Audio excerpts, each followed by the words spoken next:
This is Hearts of Wulin, Many Venoms, Part 3. Let's do some recapping from last time. I think, so the big picture recap is that all of our player characters, and indeed most of the characters in this scenario, were moving, they went to the Azure Monkey in order to party, get their rooms, and that kind of thing. On the way, there was a few little things that happened, but ultimately everybody kind of ended up at the bar. And there was Master Snow, one of the Grand Masters of the tournament, showed up and was challenging people. We got to see a little bit of him in action, and several intrigues came up. We'll get into those in a minute. But after that first night there, the next day was the trek up Champions Hill to Gilded Eel's Palace, where the tournament's actually being held. And the first day of the tournament, the day portion, was consumed with exhibitions, not fights, but just people who were entering the contest sort of showing off their talents, doing different things. And that's kind of sort of the big sweep of what happened. It ended with the entire area being clouded in magical darkness and a woman, calling out Gilded Eel. We kind of ended right there. And we'll pick up with that as soon as we start. But let's kind of go character by character. I think that's the best thing to sort of do as far as recapping this game goes, because it is so character focused. And I think I'm going to say what I recall of the player characters, especially. And then if you, as the player of that character, has anything you want to add, then please let us know.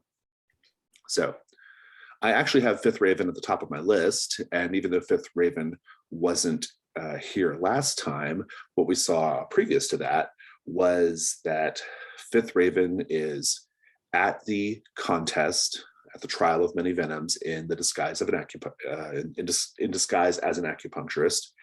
They made a sort of tentative friendship with a bumbling character named Yu. They were defeated in combat by great heaving barrel staves, who sent him flying off a ship. And it turns out the ship that Fifth Raven managed to scramble onto is a ship belonging to the Ox Pilgrim Escort Bureau, which is a sort of unofficial law enforcement branch of the Empire. They sort of like serve the Emperor in unofficial capacity. And it seems that the whole attack was in fact being done by the Ox Pilgrim Escort Bureau. We'll see, we're going to pick up as well with kind of what happened to Fifth Raven. What was Fifth Raven doing during this time that we didn't see Fifth Raven? So we'll pick up with that as well when we start. Shadowless Morning, just kind of recapping last time. Shadowless Morning, several things happened with Shadowless Morning. Sort of thematically, the really interesting things are that Empty Fist Dancer, that another sort of teacher that Shadowless Morning has a thing for, apparently has a thing for Ninth Raven. And there were several instances of Shadowless Morning having to deal with the emotion and maybe even humiliation of Empty Fist Dancer just kind of ignoring Shadowless Morning and being very focused on Ninth Raven. And also we saw Shadowless Morning in a very mentor sort of role with Stone of the Heavens, which was interesting. And they actually had a sort of not a scheme, but basically when Master Snow, the Grand Master, came to the Azure Monkey to challenge people, while Stone of the Heavens challenged Master Snow and kept him busy, couldn't beat Master Snow because Master Snow is very hard, higher scale. Shadowless Morning was able to observe Master Snow, and it seems like maybe Shadowless Morning is kind of winding up to face Master Snow at some point. Anything else that you can recall, David, about Shadowless Morning's story last time that you want to remind us of? I think just between me and Stone of the Heavens and our entanglement, a lot of setting up that fight to observe had as much to do with Master Snow as trying to figure out if Stone is withholding this power and knowledge of this power from me. And between that fight and a demonstration that he pulled off later and training with him, I think we've changed that entanglement to there is power, but he doesn't even know about it. But Ninth Raven and I do. Yeah, that's good. I like that. Yeah, that's good to be reminded of. Thank you. Speaking of Ninth Raven, last time, different things happened with Ninth Raven as well. We know that Ninth Raven is getting seemingly, I don't know if unwanted is the right way of characterizing it, but attention from Empty Fist Dancer that I think Ninth Raven is indifferent to, but nevertheless humoring. They are humoring Empty Fist Dancer. And we saw this most significantly when Empty Fist Dancer asked Ninth Raven to do a little sparring with him the next morning, right before the trek up Champions Hill. And Ninth Raven did that, and I don't think it did anything to dim Empty Fist Dancer's growing flame for Ninth Raven. So that's sort of a thing that happened. The really important thing that I recall about Ninth Raven is we learned that Ninth Raven is actually here at the tournament to find the person who betrayed their order, the Ninth Void. I think that's what it's called, right? The Ninth Void. This person who betrayed the Ninth Void gave Gilded Eel a number of secrets about the Ninth Void, and Ninth Raven is there to take revenge on that person. We discovered that that person is the hapless fool you, because it turns out you is actually an incredibly talented fighter. He uses a style called Hapless Turtle, where he appears to be getting his ass kicked, but he's actually kicking everyone else's ass, like as he bumbles around. And we call it the Darth Jar Jar style. And yeah, it's great. So in any case, Ninth Raven tracked you all the way to Gilded Eel's palace, and it turns out that you is in contact with people at Gilded Eel's palace. And so, and Gilded Eel even kind of said, like, thank you for helping me out with that Ninth Void thing, right? So we kind of have a better sense of what Ninth Raven is there to do at the tournament. Just to add another little thing to the mix here, and another complication, Great Heaving Barrel Staves, who's sort of running this operation for the Ox Pilgrim Escort Bureau, turns out they're there looking for weapons, illegal weapons they believe Gilded Eel is smuggling on the island. And Great Heaving Barrel Staves thinks Ninth Raven is his contact on the island. And so that's been a confusing thing. And Ninth Raven is sort of just going along with that to see where it goes, it sounds like. Anything else, Steph, that you can recall about that we need to be reminded of? Well, I tried to convince Barrel Staves that you might be a problem, but I don't think I don't think that it was like entirely clear, because like Barrel Staves is very goal driven. So like, Yes. let's get the weapons and we'll worry about you later. And you is really good at not appearing as a threat, right? Like it's kind of Yu's big talent is like looking like a fool, right? So yeah, that's great. Okay, let's move on to Stone of the Heavens. Stone of the Heavens, we had a recurring theme with Stone of the Heavens last time, which was Stone of the Heavens getting kicked out of windows, kicked off of hills, kicked off of things. And the first thing, of course, we saw Stone of the Heavens in session one was Stone of the Heavens getting kicked off a boat. And then we later saw Stone of the Heavens figured out that the person who's wearing the silvery mask on the shore, turns out that was John, the person that Stone of the Heavens is in love with. Tried to track her down, defeated a bunch of her minions. It turns out she's a servant of Gilded Eel. And then she kicked him off a hill. So he went tumbling down the hill.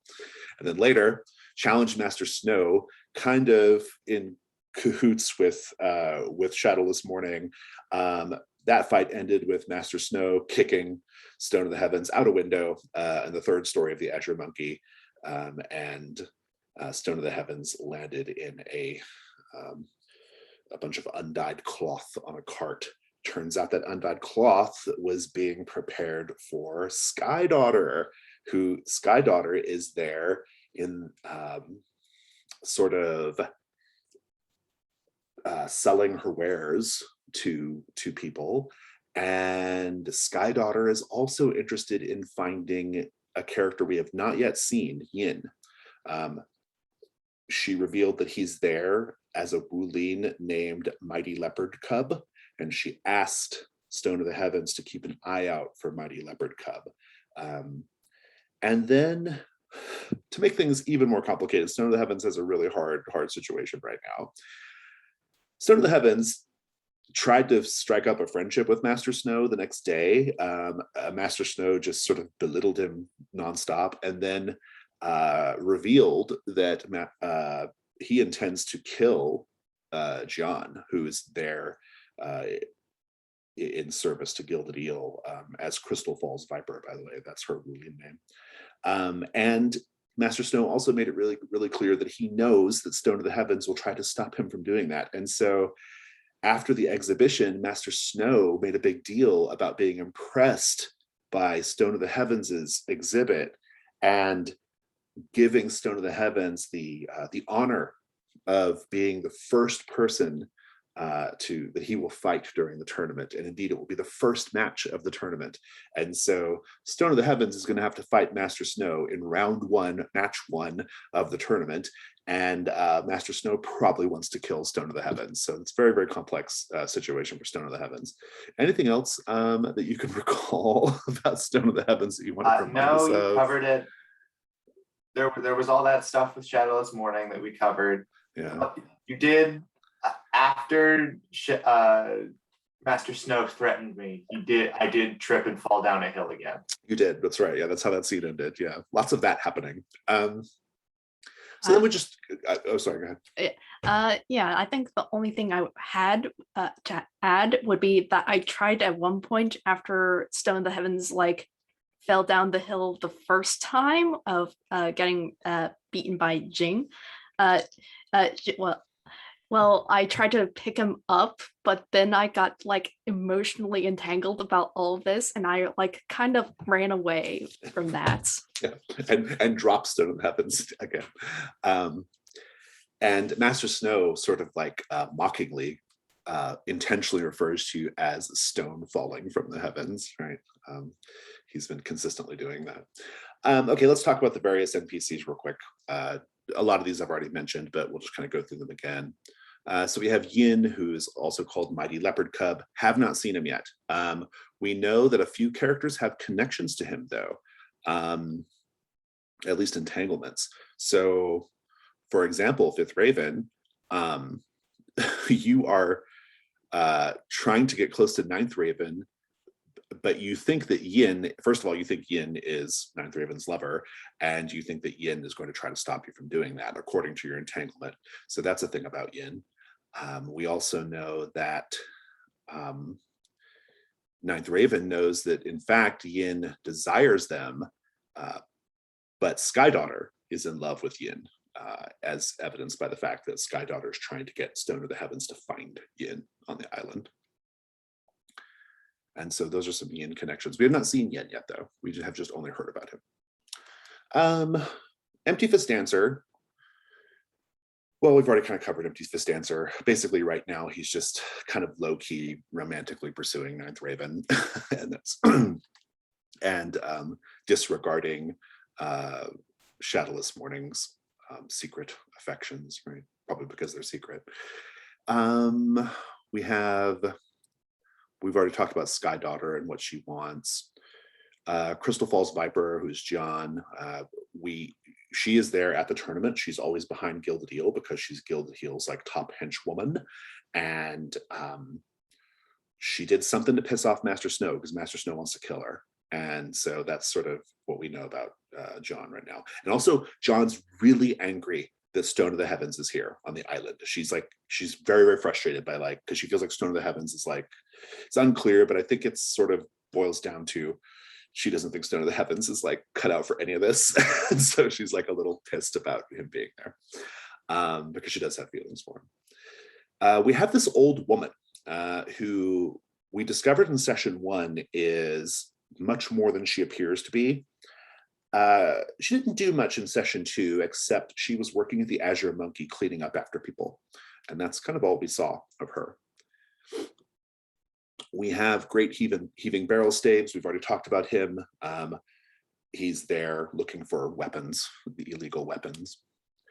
Master Snow, one of the greatest assassins of his generation, a grandmaster at the tournament, wants to kill Gian, is toying with Stone of the Heavens, will probably be facing Shadowless Morning at some point. We have Harmonious Eagle. Harmonious Eagle is another one of the grandmasters alongside Master Snow. We have not seen her much. She hasn't said anything yet, but we've only seen her fighting style, which is she plays this large stringed instrument, and every time she plucks a note, she can make things explode and shit whenever she does it.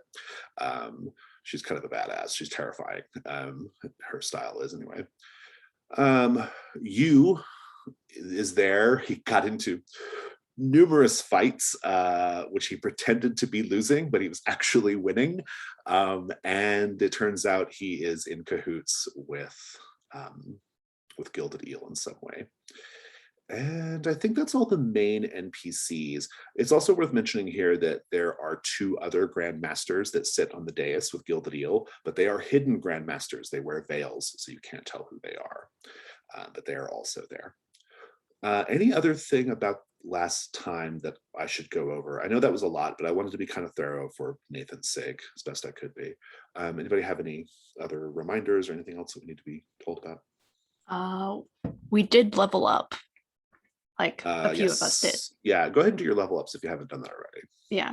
I picked up a Divine Sky Sword, which gets me to change location of my fights.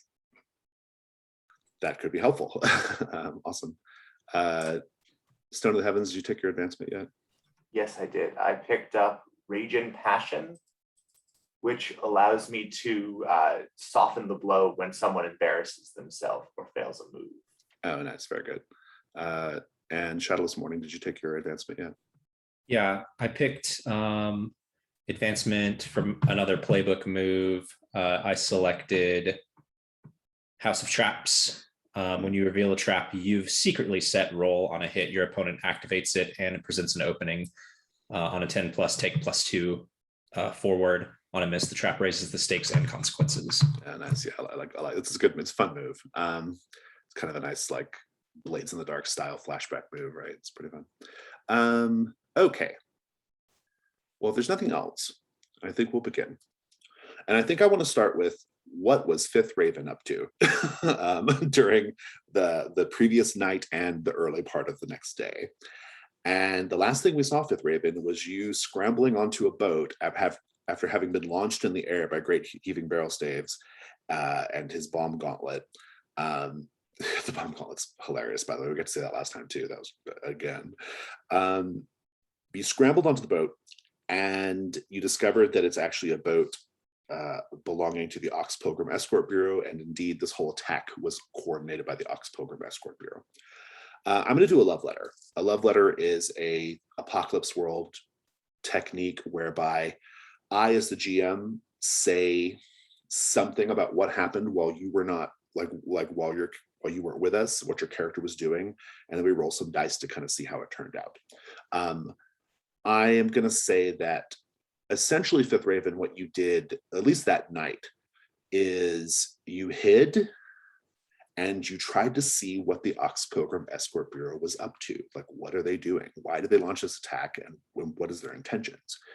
And I think you learned that they are there trying to infiltrate the tournament in order to locate a cache of illegal weapons on behalf of the Emperor. They're trying to stop this transaction from happening, right? Or this scheme that Gilded Eel has going. And in doing so, you followed a group of Ox Pilgrim folk off the boat. You did not go to the Azure Monkey. Instead, you followed them to a different part of the island as they themselves followed up on a tip on where they thought this cache of illegal weapons might be. I want to first see how much information you would have learned, basically boiling down to how well were you able to hide and track them. And so tell me what element you think you might have have used in order to do this. And then the die result is essentially going to be degrees of information that you learn. Or in the case of a miss, it goes really badly. Right? I think I would think water. That's like awareness, being aware of, where everyone is, so you can kind of hide. Yeah, I love it. Yeah. Go ahead and roll with water. Yeah. I got a 10. Nice. You track them long enough to watch them go into a cave that is on the other side of the island, near the shore. And you even follow them into the cave. And they find the weapons cache. Here it is. Mhm. You can see them all piled up. It's lots of it's like bomb making, like explosive powder type stuff. There's lots of bladed weapons, all kinds of stuff, right? Just piled up. It is the mother lode. And because you got a 10 plus, you also discover that this cave is directly connected to Gilded Eel's palace. That is something that the Ox Pilgrim folk will discover in their searching. There's stairs, a series of stairs and ladders that go up to the palace. You're watching all this, you're hearing them talk about it. Mhm. They've hit the mother lode. That's all going great. And then they get jumped by Gilded Eel's people. And Gilded Eel's people fucking murder them. So they are not going to get a chance to say what they found. But you are not yet found, maybe. What would you do once you realize that Gilded Eel's people are basically killing these Ox Pilgrim folk and you're in danger here? Or maybe not. I don't know. What do you do? I think I would stay hidden. And maybe while they're kind of busy fighting, I would try to sneak up to the palace. Very good. Maybe like backtrack the way they came down, like go, oh, they came down that way, I'll go up that way. Yeah, I like it. What element do you think you'd be using there? Well, I think it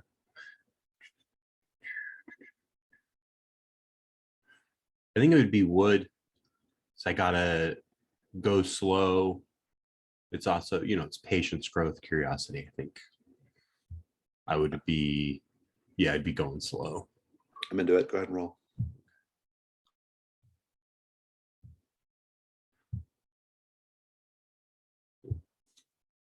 Didn't roll.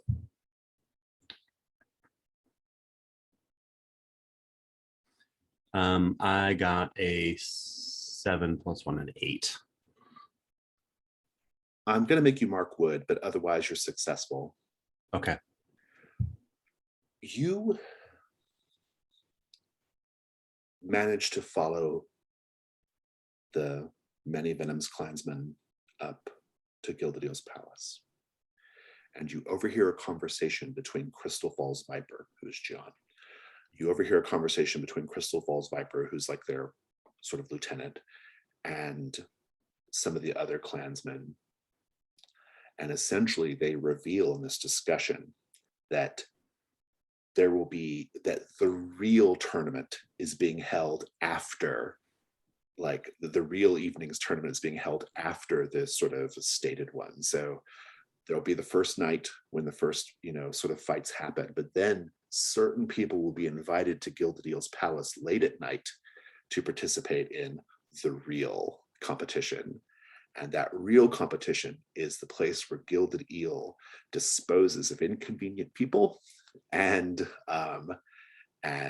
does other things in order to control and manipulate. So that is where the real action is happening.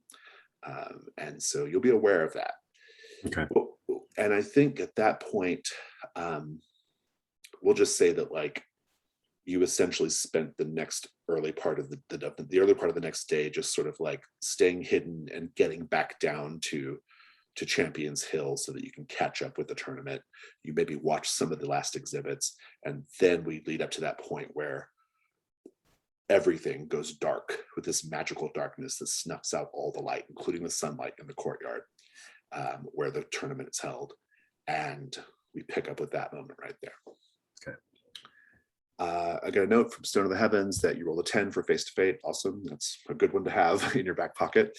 And so everybody, the scene, I'll remind you, it's the end of the exhibits, and Gildedale has asked if anyone else would like to do an exhibition. And that's when everything goes dark. And you hear this thundering woman's voice. And she says, Gildedale, did you think you wouldn't see me, Shadow Maw Leopardess, during your little tournament? And Gildedale says, Ah, Shadow Maw Leopardess, why must you torment me?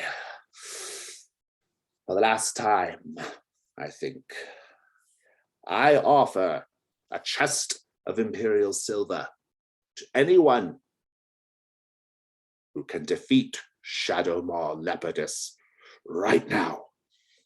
And a chest of silver is a lot of money. And there you hear some murmurs in the darkness. And you hear a sequence of people getting their ass kicked in the darkness. It's just like lots of like punches and kicks and lots of that, right? As Shadow Maw Leopardess just fucking kicks their asses. What do all you do? Tricky, because you can't observe Shadow Maw Leopardess, right, in the dark, which is another tricky thing. I think I would try to find, like, mentally remember, just try to remember where Ninth Raven was and try to get to Ninth Raven to protect them. I like that. Let's have a little scene in the dark where like you just stumble up on Ninth Raven and we just have that little moment. Like let's just role play that. Role play. Okay. Are you Ninth Raven? Fifth Raven. I was about to draw yeah, my Ninth Raven. Yeah.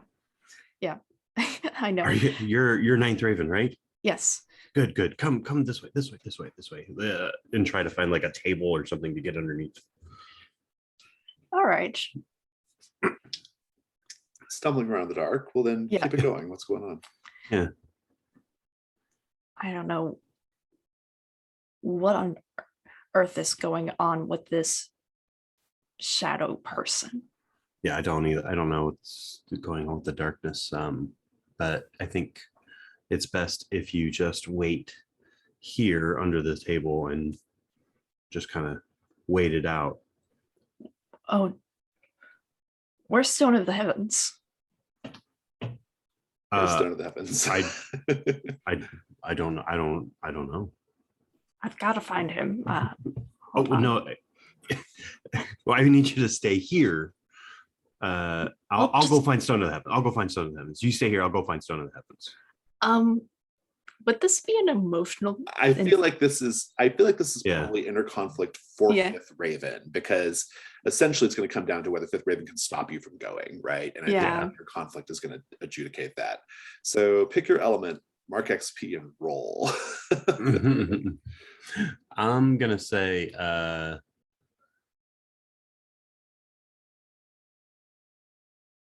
think it's gonna be fire.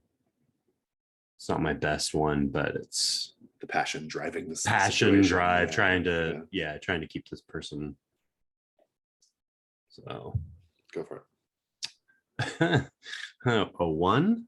I rolled 2 ones and then -1. Well, you still get XP for doing it, so that's good. Oh, yay! I'm going to make things much worse though, and here's how it is much worse.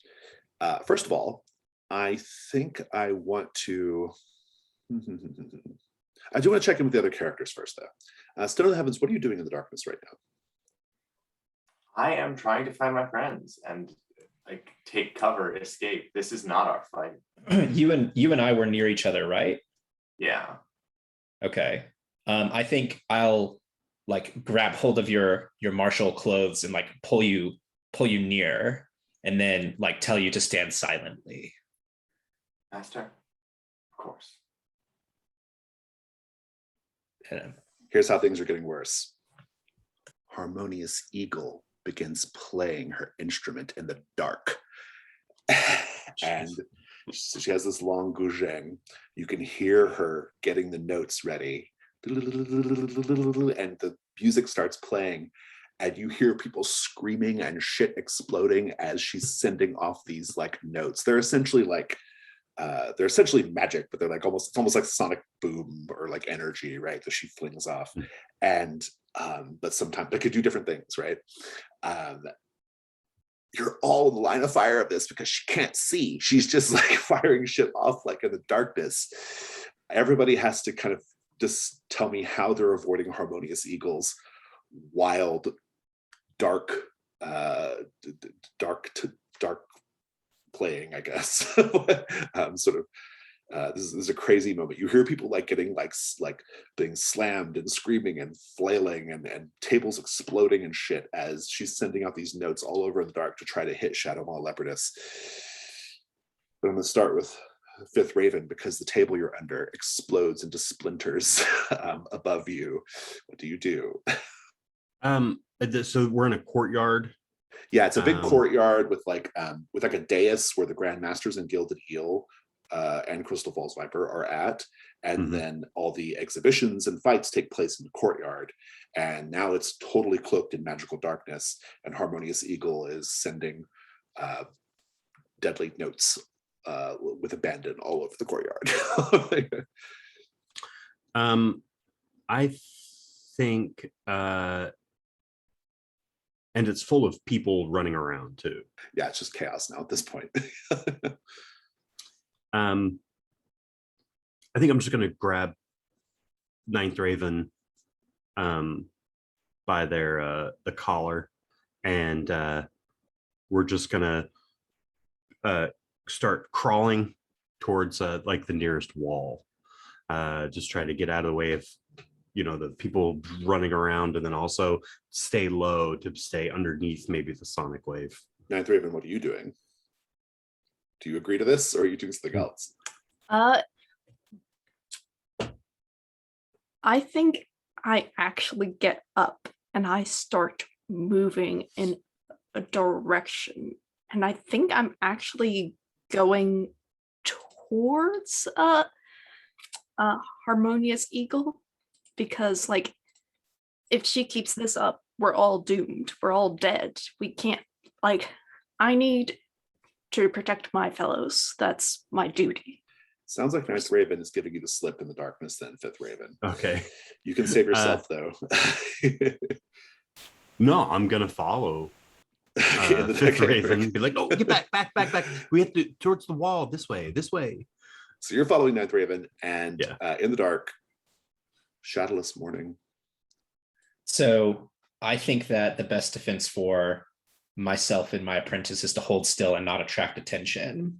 I don't know if Stone of the Heavens is going to do that, but I hear the gate, which I recognize, of Fifth Raven and Ninth Raven moving. And I think I try and assist in what I think they're doing by unleashing my hidden tapestry to snake through the air and try and weave between the chords of the instrument to dampen it. I love it. It's really good. Let's do that. That's fun. I think that's going to be overcome. Let's have it. Choose your element and roll. I think this takes a lot of focus, so we'll do Earth. Sounds good. And here might be a good time to remind people about the bonds mechanic. So presently, Shadowless Morning, you have bonds with Stone of the Heavens and Empty Fist Dancer. You could theoretically say doing this is an attempt to protect Stone of the Heavens and erase the bond to 0 and get a +1 to the roll. Okay. You could, and I think you could do it after the fact too. You could roll and then decide. So yeah, I might think about that. Let's see here though. It wouldn't help. It's an 8. Very good. So you got a success. Let's read the move. There's a complication. I may present you a worse outcome or a hard choice. I'm going to give you a hard choice. You're going to generally succeed at dampening the notes, but between Ninth Raven and Stone of the Heavens, one of them is going to have to deal with a stray note that you can't stop. It's sort of an out of character decision. Who? I think in the fiction, it makes sense that the one who's moving would attract the attention. So unless Stone of the Heavens is making a commotion and risking himself, then I think Ninth Raven. Yeah, very good. Ninth Raven. Well, first give us a scene as best you're able in the dark, shadowless morning. What would it look like? Yeah, it's silent in the frame of shadowless morning. He sees the shuffling of Stone of the Heavens as he settles next to him, and it's just this echoey footprint through the across the screen, and then we hear the note, and it's like an echoey noise coming from this direction, and then he sticks his arm out, and the tapestry unfurls from his arm, silent through the air towards the sonic waves. And then just as the tapestry is starting to move between the still mobile chords, we hear and another sound wave comes from where Ninth Raven is, and the sonic wave directs towards that, and I can't dampen it quick enough. Ninth Raven, you get hit by the sonic wave, and you feel your eyes getting heavy. It's putting you to sleep. Like you are like stumbling around and like falling asleep. What do you do? I think I'm gonna use my. That's for Ninth Raven. That was Ninth Raven. Oh, I'm sorry. Yeah, sorry. Like, oh God. Hold on, I have to look up lines and veils just to see. Boop, boop, boop. Okay, I think we're good on that. I think because like I cannot fall asleep in this moment.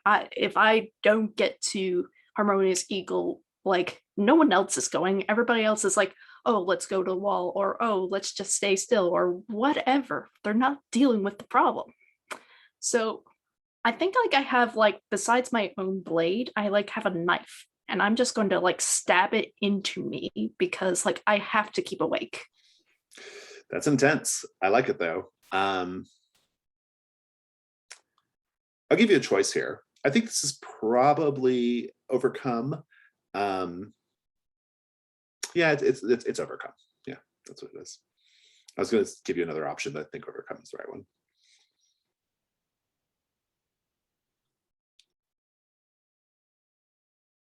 Choose your element and take it away.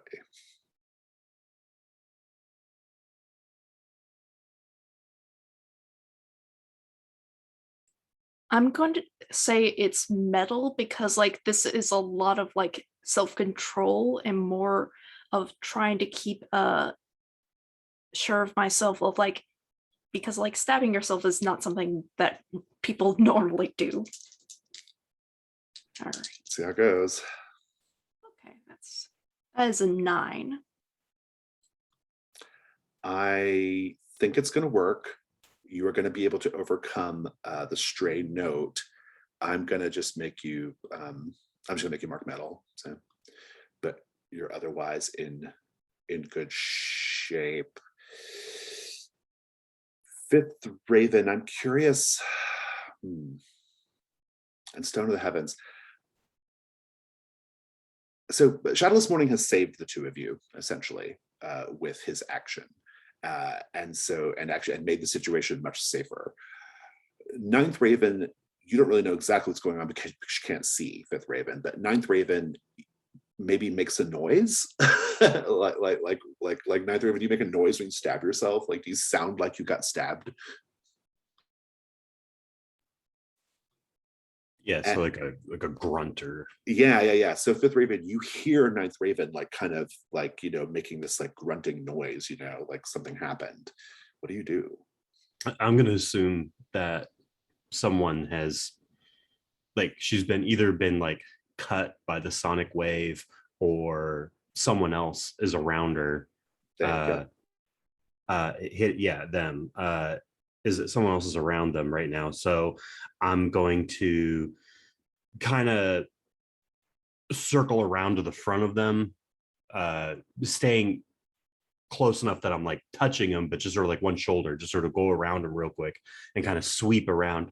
And I'm thinking I want to, from the direction of the sound, as I'm sweeping around, can I throw like some of my acupuncture needles like in a wide arc, just sort of towards where I think the sound was coming from? Yeah, I like it. And I don't even need a roll here because I think Ninth Raven has the situation in hand because of what Yeah. they did. But I do think it's really interesting for purposes of your highlighted entanglement. I think you're definitely going to get your XP at the end, right? Because you've gone to a lot of like trouble to like help Ninth Raven, right? Even if Ninth Raven Yeah. doesn't need it right now. I like it in the fiction though. And maybe Ninth Raven can even work the acupuncture needles into their description of like how Harmonious Eagle is stopped. Right. So Okay. I want to pick up the Stone of the Heavens though. Stone of the Heavens. What are you doing right now? Everything, like, you're safe. Standing very, very still. You hear over your shoulder, Stone of the Heavens, Master Snow. He's behind you. He says, I thought I recognized that nervous breathing in the darkness. But what's making you nervous right now, stone falling from the heavens? Is it the intruder? Is it Harmonious Eagle's rather impulsive behavior? Or is it that you know in a mere hour's time you will be facing me in the first duel of the tournament?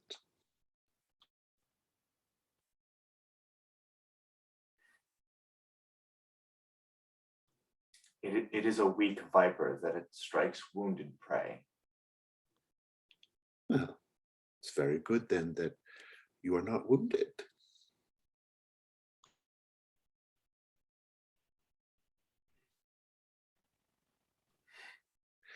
I don't know what to do here. Even a blind, foolish viper has venom in its fangs, does it not?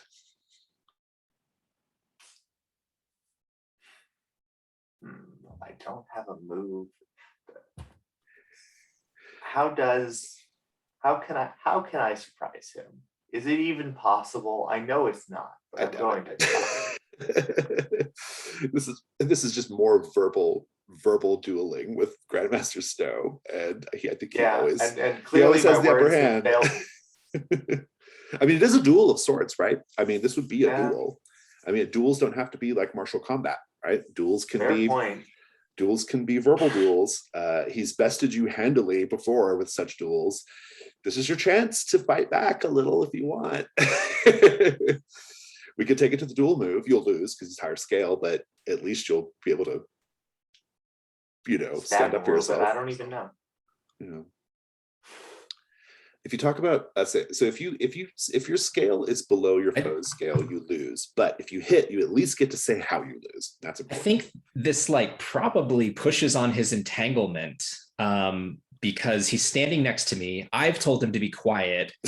And if he thinks I disapprove of him and he starts arguing after I've told him to be quiet, that's probably an inner conflict, right?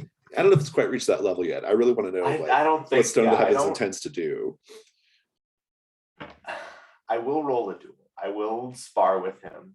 I don't have a clever retort lined up. You have genuinely surprised me with this. Well, let's see how it goes. You have to do your style a little bit, sadly. Maybe not sadly, but that's fine. That's my best. It's vulnerable, is what I mean. That's a 10. Hey, 8 plus 2. You lose, but you'd say how you lose. Like, what does this look like? I will remain very silent.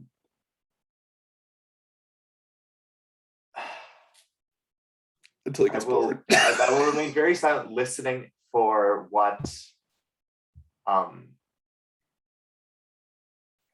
Harmonious Eagle is doing, and then just sort of very carefully duck out of the way when one dives in. Oh, when a note whizzes by.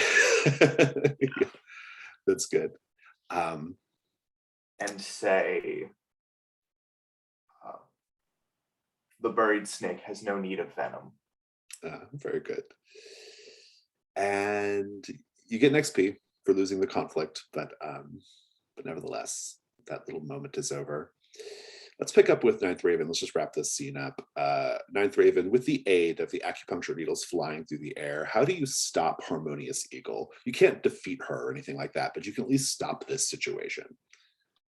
Like, I imagine, like, as like she's plucking away, the needles actually hit into like her instrument, and like one of the strings is starting to fray a little. So she's distracted as I come up behind her and say, "Is this actually the wisest decision? Fire blindly into the dark against ally and foe alike?"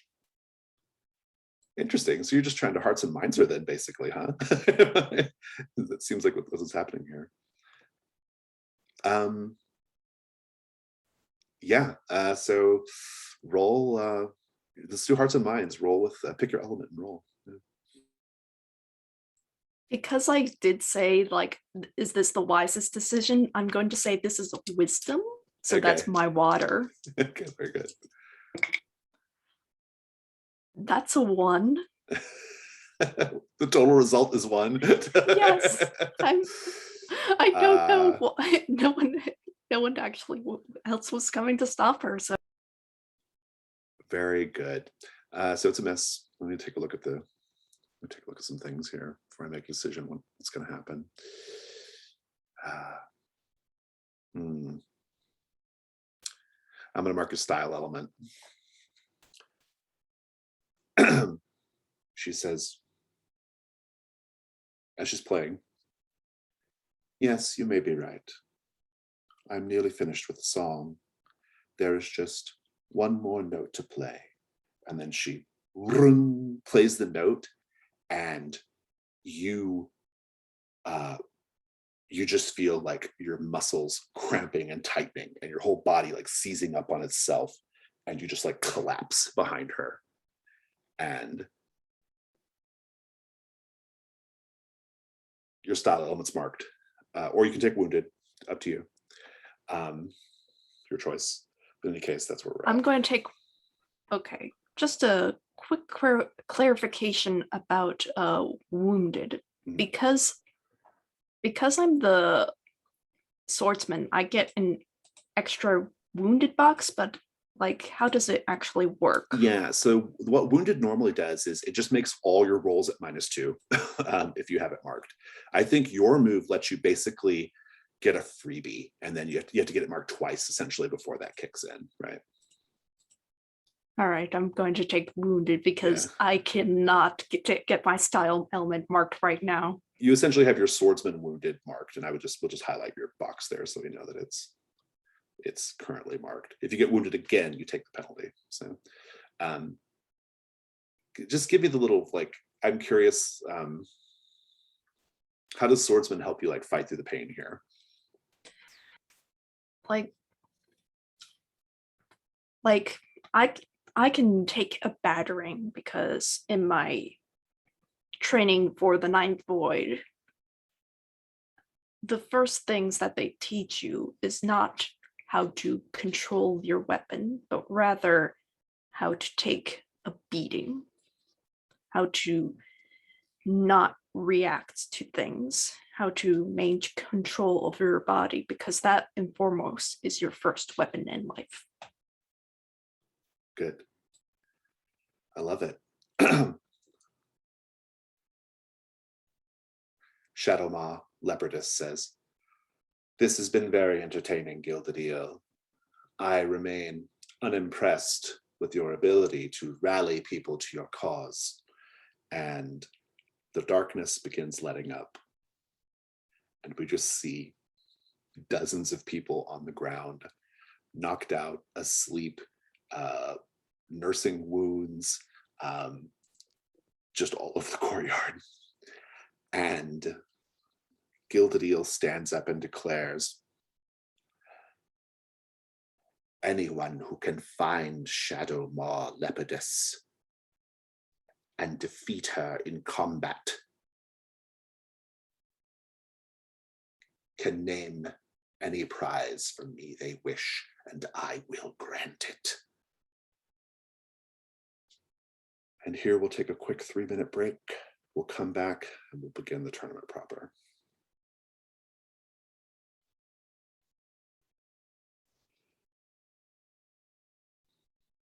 We're going to fast forward to the first round of the tournament. It's nighttime. Stone of the Heavens, you're invited into the courtyard to face off against Master Snow. Master Snow meets you in the courtyard, but then raises his hand before the duel begins and says, I have an announcement to make. I was approached by Crystal Falls Viper. Crystal Falls Viper, of course, is on the dais with Gilded Eel. I was approached by Crystal Falls Viper, and she explained to me that she thought that dueling this young man would be, well, beneath me. And I can't say I disagree. She has offered to duel in my place, and I have accepted.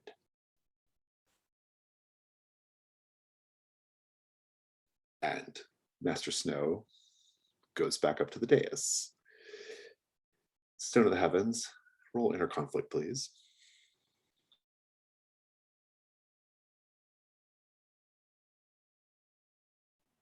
That is a 5, right? It's not plus anything.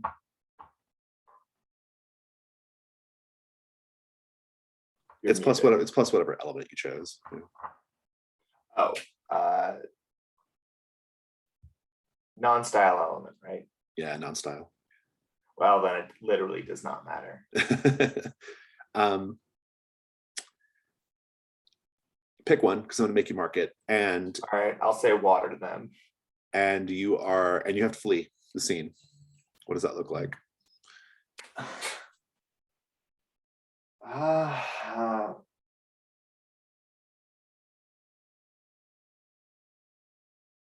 I will.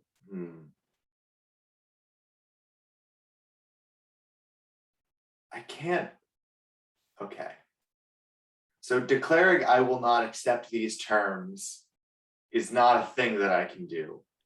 Yeah, I think it has to be more embarrassing than that. I think you have to you just are not standing for this. You've got to go. Then I surrender. That's easy. I can just. You refuse to fight her, basically. Yeah, I will refuse to fight her. Shadow's Morning, how do you feel about this? I'm not surprised that's what Stone of the Heaven chose to do, but I think that that Master Snow acts without honor by doing this. Like, it shows how little he respects his own word or the prowess of a younger fighter. Indeed. Or even really the integrity of the competition. Gilded Eel says, as Stone of the Heavens yields to Crystal Falls Viper, Gilded Eel says, well, this is a very exciting start to the tournament, wouldn't you say? Very well. Who's next? And we have a couple of fights. Great Heaving Barrel Staves sends his opponent flying out of the courtyard, flying down the hill, just flying into the air like a rocket. We see some other people, kind of fighting. No named NPCs. And Ninth Raven, it's your turn. Your opponent. Who's your opponent? Your opponent is Terrestrial Dragon. Terrestrial Dragon uses a sword like you except the sword is on fire, and Oh. he has alcohol in his mouth, so he spits on it as well to create little bursts of flames in the middle of the fight. That's his style. He's lower scale than you, though, so that's good. Oh. Okay. Roll duel with a lower scale opponent. Okay. Oh, Jesus. Okay. Oh, okay. That's a 7. All right. That's low. On a hit, you win the conflict. Describe your awesomeness. All right. Just gotta take a look at one of my.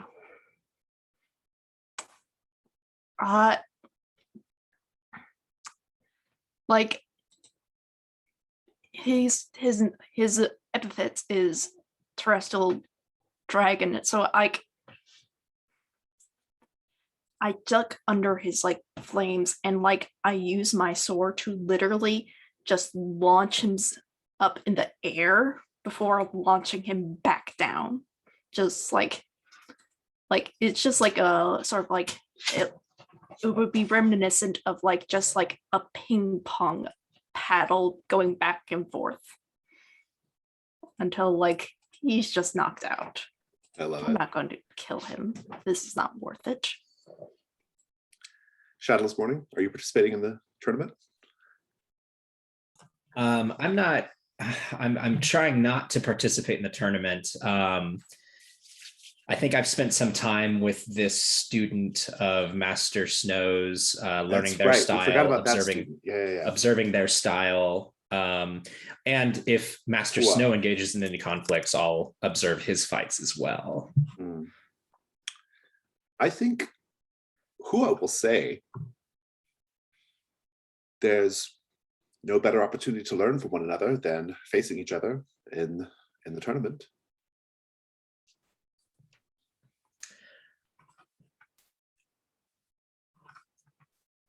Wouldn't you rather try and advance with what you know rather than seek to learn things from me at this moment? She says, I'm no fool. I know that you are more skilled than I, but I feel that the best way to learn at your feet may be to be, well, it might be to be dropped at your feet in combat. I know that you won't go any further than that, so we'll just consider it a friendly sparring match in front of hundreds of other people. So be it then. I'll respect your choice. And I'll let whoever's in charge of setting up the matches know that that's what we intend to do. Well, fast forward. You're facing off Hua against Hua. Hua is lower scale than you. Go ahead and roll. Okay.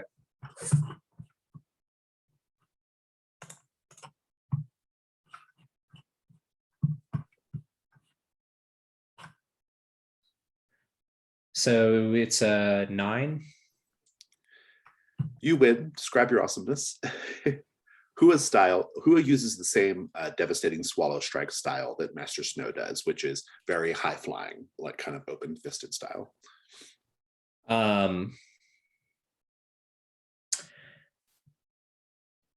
So I think that I am testing out the things that I have observed but I'm deliberately trying not to reveal everything about myself in this conflict for fear that Snow is watching. And so it's a little sedate.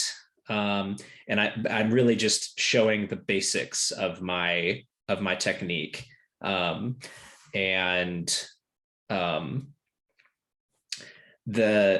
Snow style, the swallow style is very aerial.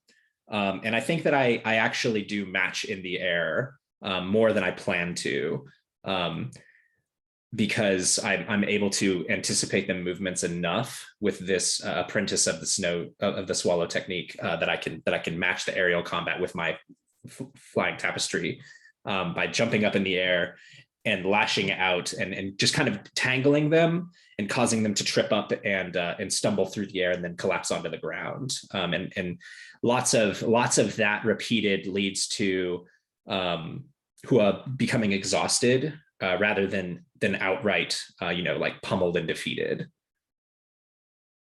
I love it. Good. At the end, Master Snow calls down from the dais at Hua and says, "Ah, my student, what a disappointing display that was."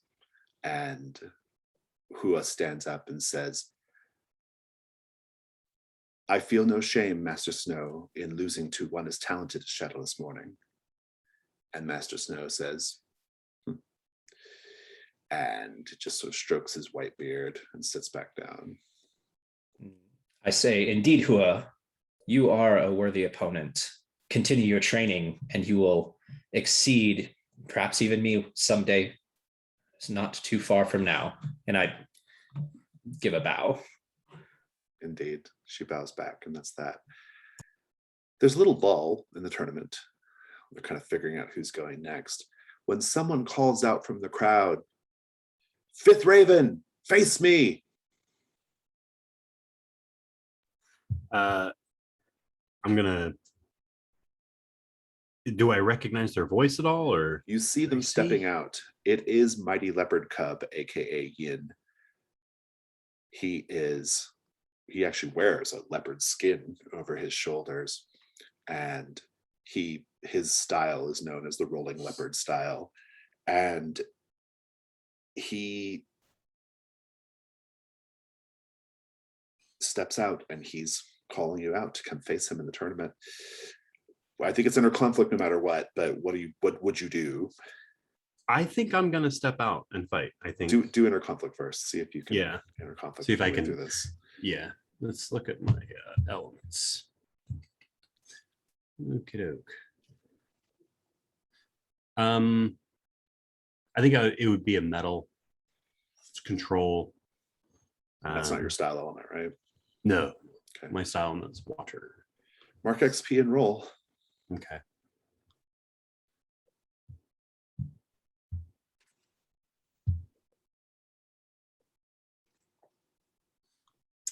Let's see, 8 + 1, 9. So on a 7 to 9, you must either flee the scene or mark an element, your choice of the element, or to keep yourself steady. So All right, I'll mark metal. good. And yeah, so let's keep it going. You step out. So I'll step up and I have my hands behind my back and I'll say, "Yin, we don't need to fight, but I will fight you if I need to." He says, "I intend for this to be a little bloody. Are you ready for that, Fifth Raven?" I can handle myself. Can you feel it?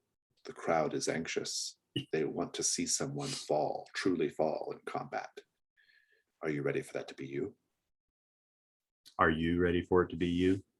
And I'll just, I'm going to keep my hands behind my back, kind of hidden. But I'll take a step back in sort of a fighter pose to be ready for whatever he decides to throw at me. Yeah. I want to check in with the characters who have Yin in their entanglements right now. I think that's Ninth Raven. Yeah. You have, it seems like from your vantage point, it's fairly indifferent because you're more interested in Sky Daughter, but you know that Sky Daughter would be quite hurt if something happened to Leopard Cub. What do you think? Yeah, and like I have no idea what is going on with Yin and Fifth Raven. Like I'm just like, you can sense the quite intense enmity right here. Yeah. at least coming from Yin, at least. Yeah. Yeah. I'm just like, because like from what I know of Yin, he's normally a very calm and collected person. So this is just like, what on earth did Fifth Raven do And how can I make sure that Yin doesn't kill Fifth Raven? Because like I know like a lot of wild things can happen on the island, but murdering someone during a contest out in public, that's not a good idea. Let's have that duel. So Fifth Raven, Mighty Leopard Cub is at your scale. So this could go either way. Roll with your style a little bit. All right. Woof. A 6. A 6. Let's read the move. Well, there's no 6 minus results. So let's see. A mark water. I'm gonna make my style. I'm gonna make you mark your style element, and he beats you really badly. So your style, you do this acupuncture style, right? That's yeah. Right. Yeah. Give us a little bit of that. Give us the opening bits, and then I'll finish it up. So I imagine his style is kind of the very like with the tiger claw front attack kind of, and he will. I think at first he's very passionate, and so is and is just sort of taking wild strikes at me and doesn't realize that I just kind of step away and try to keep away from him and dodge his blows. And then I will, my hand will come out and I will try to stick a needle in one of his arms to make it go dead, but I'll miss. And once he realizes what I was trying to do, he switches up his attack style and then is trying to stay out of arm's reach. So he'd be doing a lot of kicks and rolls and just trying to like run past me to hit me, but not let me get a hit on him. And basically I'll just like, he'll kick me in my knee and I'll go down on one knee, and then he'll run past me and like, punch me in the cheek, and then I'll hit me in the other jaw, and kind of just like keep zooming back and forth, hit and run kind of style. Yeah. And he finishes you off with the rolling leopard strike, which he launches himself at you and essentially does like a flip in the air and like a 2-legged kick to your chest that just kind of like knocks all the wind out of you, and the bout is over. On the dais, barrel staves hits harder. Yeah, he does. On the dais, of course, are the 4 grandmasters and Gildriel and Crystal Falls Viper behind Gildriel. One of the hidden grandmasters gets up from the dais and leaves and goes back into the palace at the conclusion of the fight. And there's a cheer from Mighty Leopard Cub. And that's the first round of the tournament. There's a few more fights in there, but it's basically done. I think I just want to have some scenes now kind of immediately after the sort of the events of the evening, kind of leading up to this secret tournament or this secret sort of like part of the tournament that might be coming up later on, late at night. And so I just want to go around the table and find out what everyone's interested in doing. Stone of the Heavens, what are you interested in doing right now? I need more combat. I need to fall more times so I can rise to the level of Grandmaster Snow and Gian. I gotta fight somebody. Very good, very good. We'll see how that goes. Shadowless Morning, what are you gonna do? I think that I am preparing my new technique for a fight with Snow. Oh, nice. So, because now you've seen basically, yeah, that's good. Okay, good. I like that. Ninth Raven, what about you? Well, I either want to find Fifth Raven or Yin, because that fight was something else. Something's not being said. something's being avoided. Well, And I let's see have what to get to the bottom of this. let's see what Fifth Raven is then gonna do. I was actually thinking I wanted to find the Stone of Heavens and have a talk with him and maybe try to, treat some of his wounds and do the comfort slash support. Let's just have a move. scene with all three of you then. Yeah. I think that'd be good. Maybe Ninth Raven, you come upon the two of them at some point, but give us the start of the scene here, Fifth Raven, and when you approach Stone of the Heavens, what's going on? Well, I mean, if Stone of Heaven wants to find another fight, maybe I come across Stone of Heavens after he's finishing the fight. Okay, I like that. So then we do the fight first then. Well, so Stone of the Heavens, are you just going to fight anybody who will fight you, or do you have anybody in mind? At my scale, but yes. You would have to do a study to find someone. Okay. Go ahead and roll study. I mean, what's the worst that could happen? I fight you.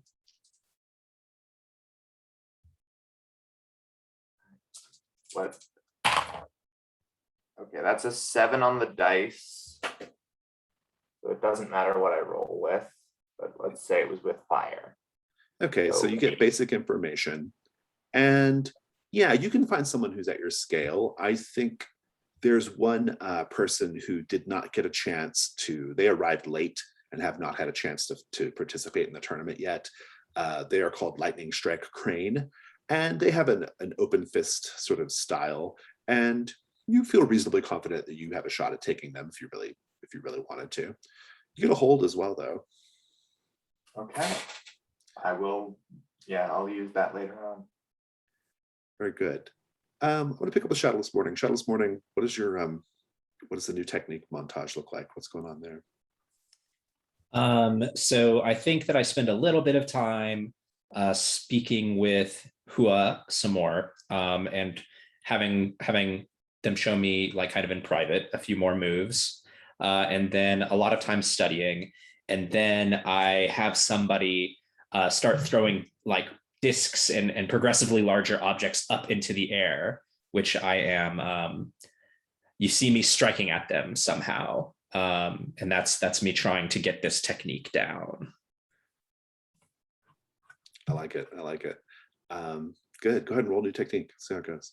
Okay, so how many times have I observed them or their fighting style? Just twice? I'm gonna say twice with Hua, and then at the Azure Monkey. So okay.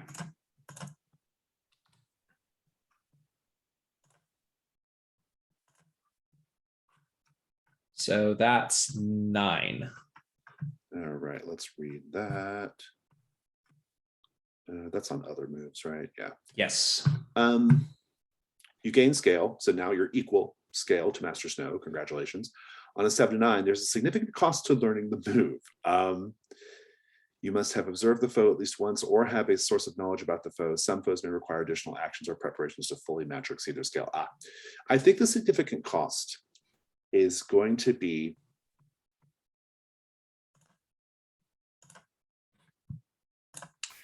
you are going to learn something really fundamental about the relationship between Hua and Master Snow, something that you may not want to know, or at least is not good news. Essentially, in the middle of the training that you're doing with Hua explains to you that Master Snow told her that if he ever embarrassed her, that he would end her life. And she says, I feel this is probably the end for me. I will probably not be able to leave the island alive. Master Snow, they say he's killed over 500 people in his career as an assassin, and I fear I will be the 501st.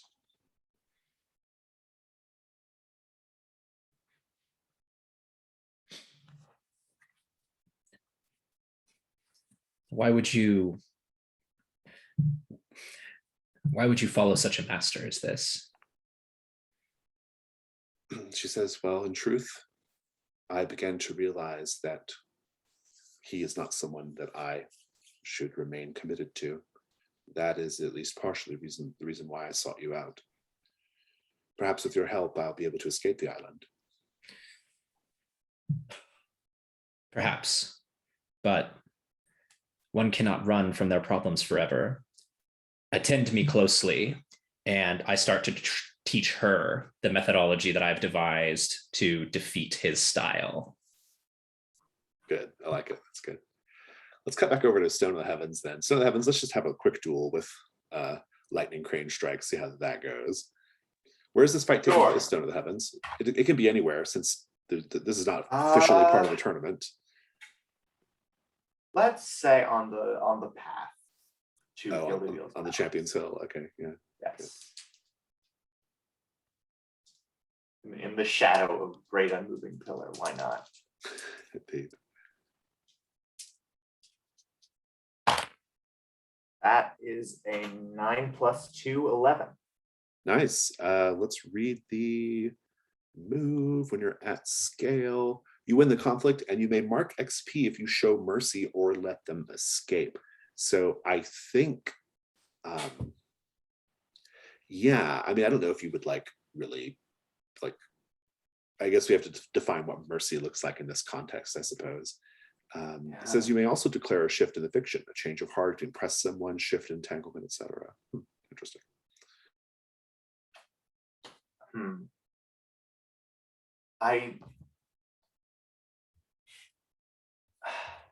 Give us the fight though. What does it look like? Okay. So the fight will be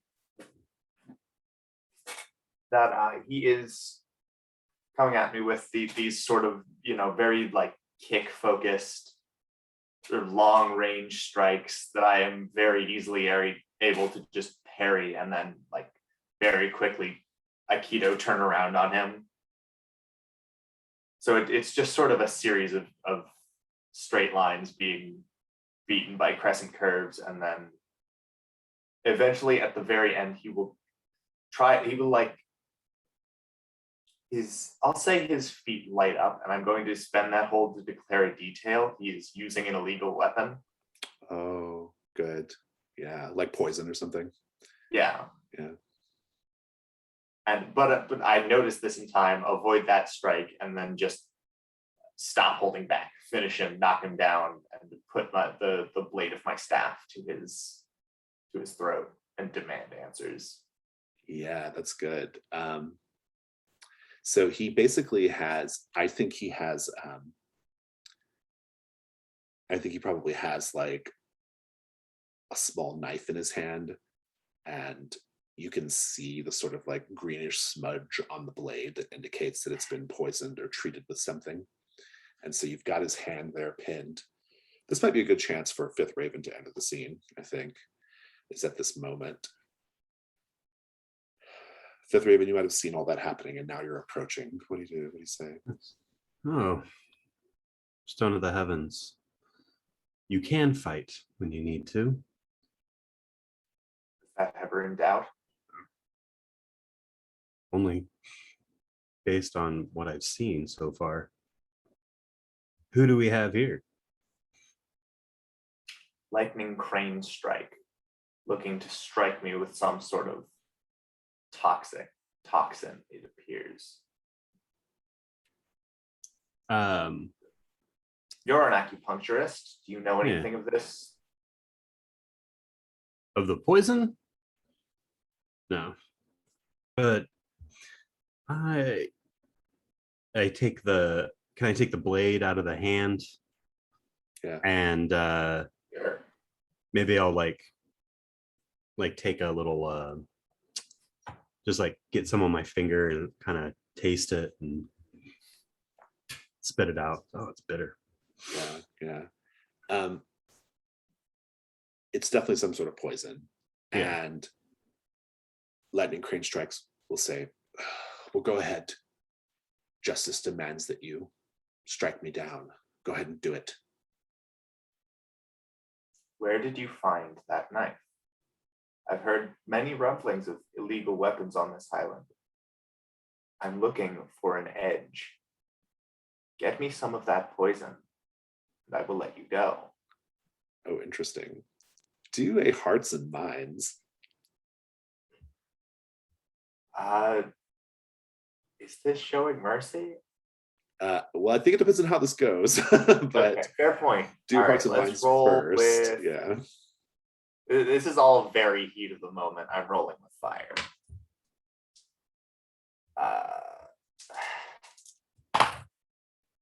That is an 8. They may do what you wish, or instead choose to alienate you by creating animosity between them and someone of your choosing. You create animosity between them and someone of your choosing. Hesitate, overreact. Or reveal. You may ask 2 questions of them. Interesting. I'll give you 2 questions. I want to know where Ninth Raven is in all this. Are you approaching the scene That is also yet? my question. Yeah. Because if Yeah. I'm going to give them leverage over them, they're the best way. I definitely think that this is the moment in which I'm arriving on scene because, like, I've been looking for Fifth Raven, and look, there's Stone of the Heavens as well. And there's this random other person. I don't care about them. Who does? So Stone of the Heavens, that might complicate your questions a little bit, but what do you ask?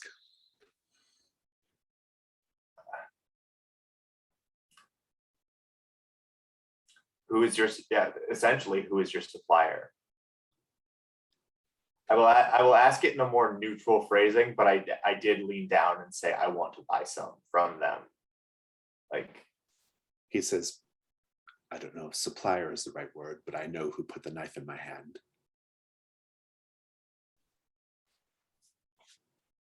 well, If I speak it, I'll be dead anyway.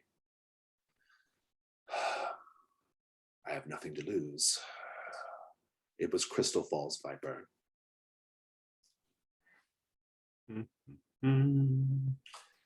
I'll let you have your second question, but I might make you roll in a conflict. yeah, no, I want to do it now. I don't. Go for it. Let's see if I can hold firm for that second question, and also buy me time to think of a second question. All right, this will be with fire again. That's a 4. Yeah, not great. Not great.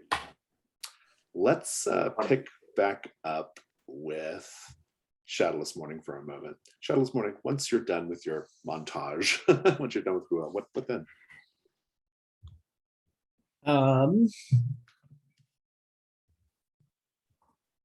Like, I'm probably prepared to try and engage with Snow to get him to duel.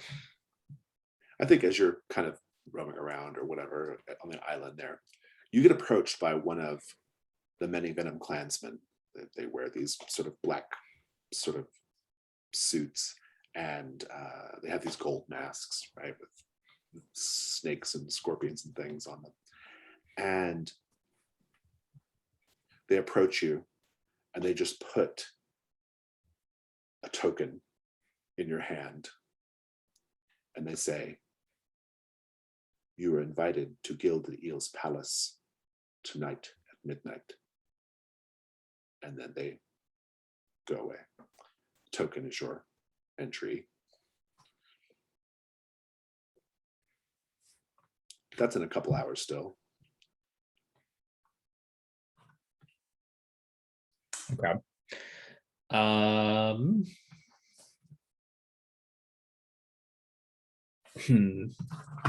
See. Then what? So I want to. I'll go back and start observing the fights that are going on and who's on the dais and what grandmasters are there to try and figure out. Tournament portion's over. Oh, it's over. Yeah, it's over. There's no more right now for tonight. Okay. Yeah. Okay. then I guess I'll go back and seek out my student and see how he fares. How does he fare? Stone of the Heavens. Did we resolve your missed roll yet? I don't think so. No, we did not, and I made the executive decision that is not a missed roll anymore. Oh, you're going to change it with the 10. Very good. Yes. Swap in face to face. Very good. Well, in that case, yeah, you're good. You hold steady. You keep yourself together. What's your second question? I have no idea.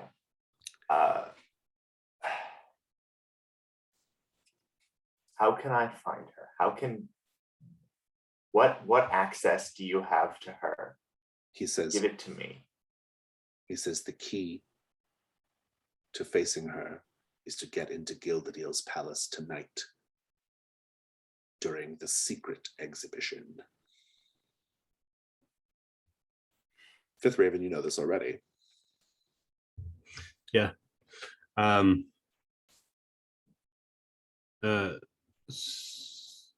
Stone of Heavens. I can help you do this.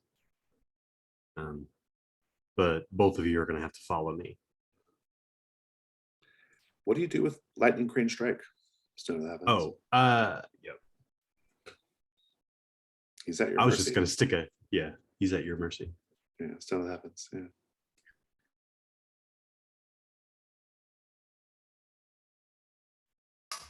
I will let him walk. It would be far more suspicious to kill him myself. That counts as showing him mercy then. Yeah, that is. Yeah, I will lift my blade and go at it. Spend what hours you have left in reveling. I will not take them from you. And he goes off, runs off. So let's just have the three of you in the scene now. All right. I have bits and pieces of what's going on. I know there's illegal weapons on the island. Mm-hmm. But Stone of the Heavens, why do you want to know about the illegal weapons on the island? Master Snow is not a man of honor, so I will not meet him on an honorable field.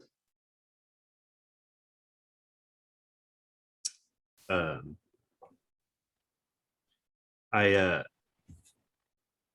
have something I need to show you, both of you. If you follow me, we can talk on the way. All right. And I'll start walking to the other side of the island towards the cave. Yeah, I would like to continue this conversation as we walk. Fifth Raven, Stone of the Heavens. Yeah.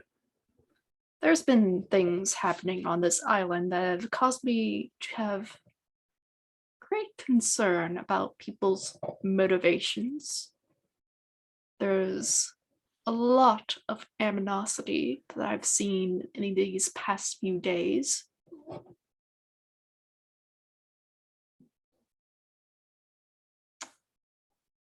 I really want to know, above all else, Fifth Raven, how do you know Yin?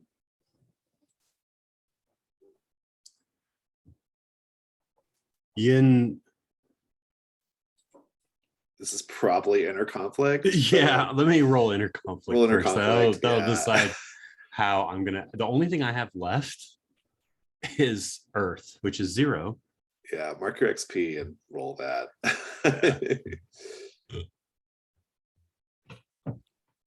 I think you did mark one. Oh, before thank you. goodness. I got You a 10. I think you're supposed to mark one earlier too. I think you should have 5 Oh, XP. Oh, I should have 5. Okay, cool. Yeah. Oh, 2, 5. I changed it. Oh, you did? Okay. I'm Yeah, sorry. you got a 10. Yeah, I got a 10. All right, keep it going. You're good. Yin knows me from a previous life. Yin believes that I want to stop them from getting what they desire. and I don't. I trust that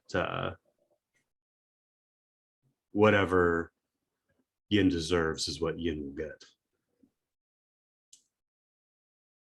But I don't know whether or not I should roll inner conflict or study, because like I think Fifth Raven is lying to me. Because It like I seems know like what it, yeah. I know what Yin wants. He wants me, but he's just not gonna get it. I don't want him. Yeah, I don't know. I don't think it's rising to inner conflict on your end necessarily. I don't even know how much. I mean, like versus a PC, I don't even know if study is necessary. I think it just really kind of comes down to you can, like, Nathan, you are lying, right? You're not being like completely honest about like why Fifth Raven has this like vendetta against you, or not Fifth Raven. Why Yin has this vendetta against you. Yeah, no, I think that Yin knows who I am from my previous life. But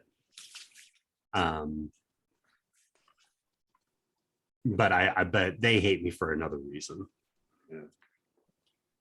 Hmm.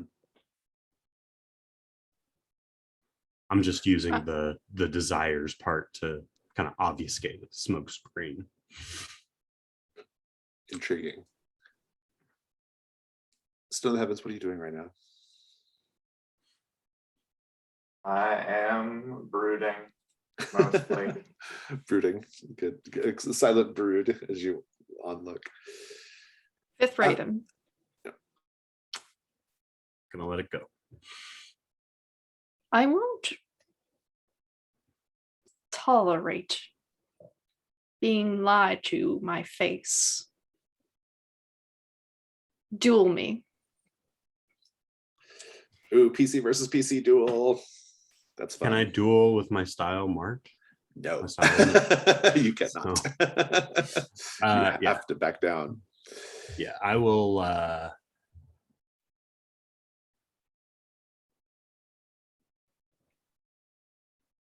Can I do a? Can I do a hearts and minds with Earth? Let's see, how would I do that? With Ninth Raven, yeah, you can. Yeah, with Ninth Raven. You just roll, and then okay, and then they get it's basically it's kind of on them whether they do it or whether not. They do it or not. Yeah. So what do you say? Yeah. Ninth Raven, this isn't the time. There's more important things happening on this island than whatever deception you're detecting. There's something very wrong happening on this island, and we need to get to the bottom of it now. We can settle our differences later. Go ahead and roll it, and then I'm going to cut over to Shadowless Morning for a bit. I got a 7. So on a hit, Ninth Raven, you can mark XP if you do what you're being asked. If you don't, you have to mark an element of your choice. You can spend a bond to avoid it, though. But also, if you decline, Fifth Raven marks an element as well. That's the 7 and 9 result. So, like, currently, I have my element that is marked is metal, in which it makes me sort of inflexible in terms of thinking. But I don't think it's the most interesting thing right now is to decline. So I'll take that XP. Okay, it's yours. We'll come. Just wrap up that scene or wrap up that moment. Yeah.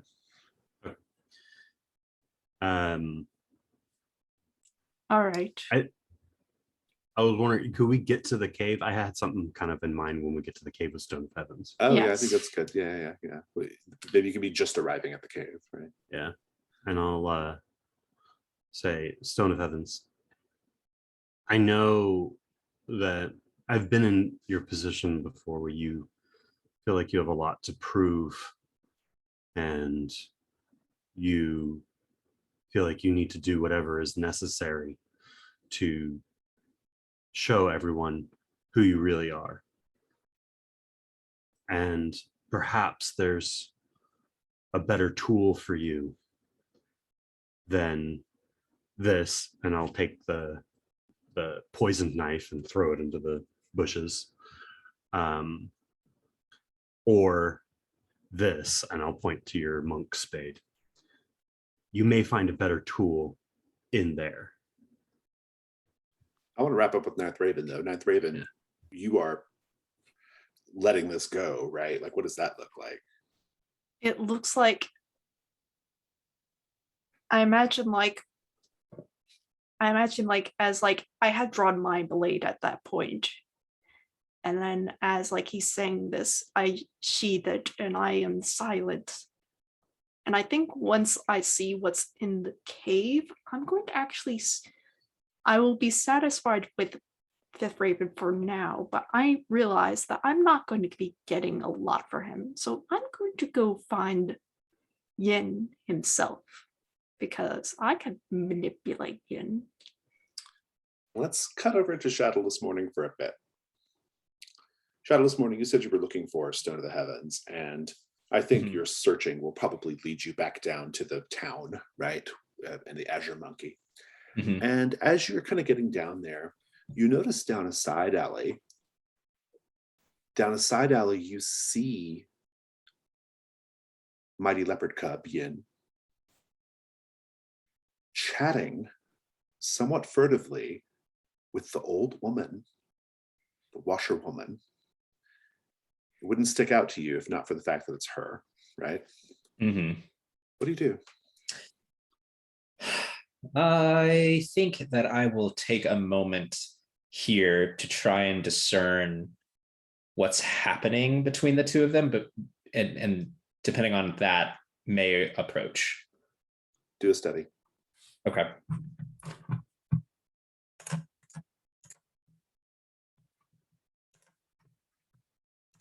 Let's see.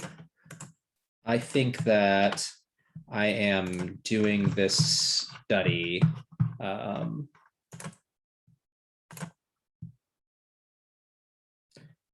with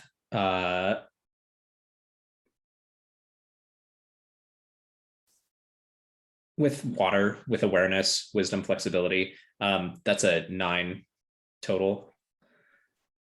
Basic information is they are definitely, this is not just him picking up his laundry, right? There's something going on here. They're talking a little too quietly, a little too closely, and they keep like looking to see if anyone's noticing them, but they have not noticed you yet. You have your hold though. Do you want to spend it? Yes. I want to know what they're talking about.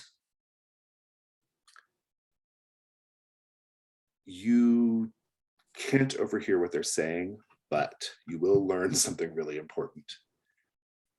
He takes that token that gets him into the secret tournament because he won his fight, and he gives it to her, and she pockets it. And she says, "You're a good boy, very good boy," and sends him on his way. What do you do? I'll approach her. As if, but not as if you just saw that, right? Right. Yeah. Just to greet her once again. Yeah. She'll see you. She'll say, "Ah, bow, yes?" Yes. And I apologize. I believe our last meeting was cut short, and I don't know how to address you.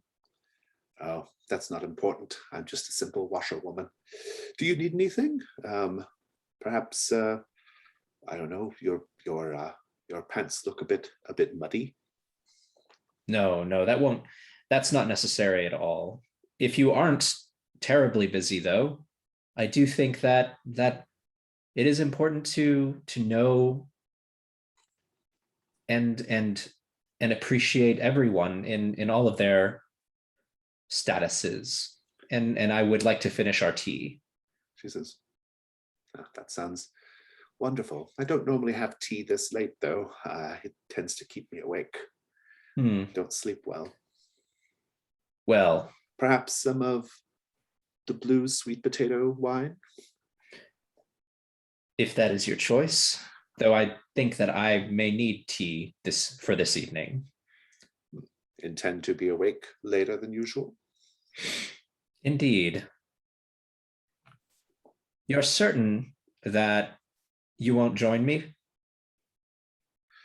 I have a lot of work to do. I'm very sorry, but I do thank you for your hospitality and your kindness and looking out for the lowly people like me. Very well then. Farewell. One day I shall learn your name. She says, perhaps. And she goes down the alley back towards the Azure Monkey, where she's presumably has some work to do. Back, so let's go to the cave. Stone of the Heavens, Fifth Raven. Oh, let's take a little break. Let's take 5. We'll come back to the cave. Back at the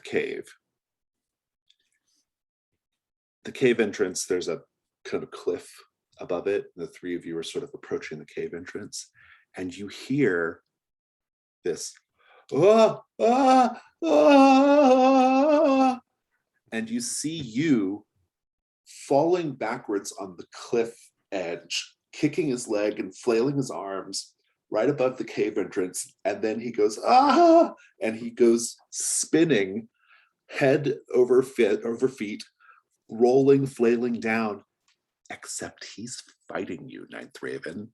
This is a duel. He's falling and flailing down, and Ninth Raven, roll duel at an opponent higher scale than you, please. Oh, geez. Oh, no.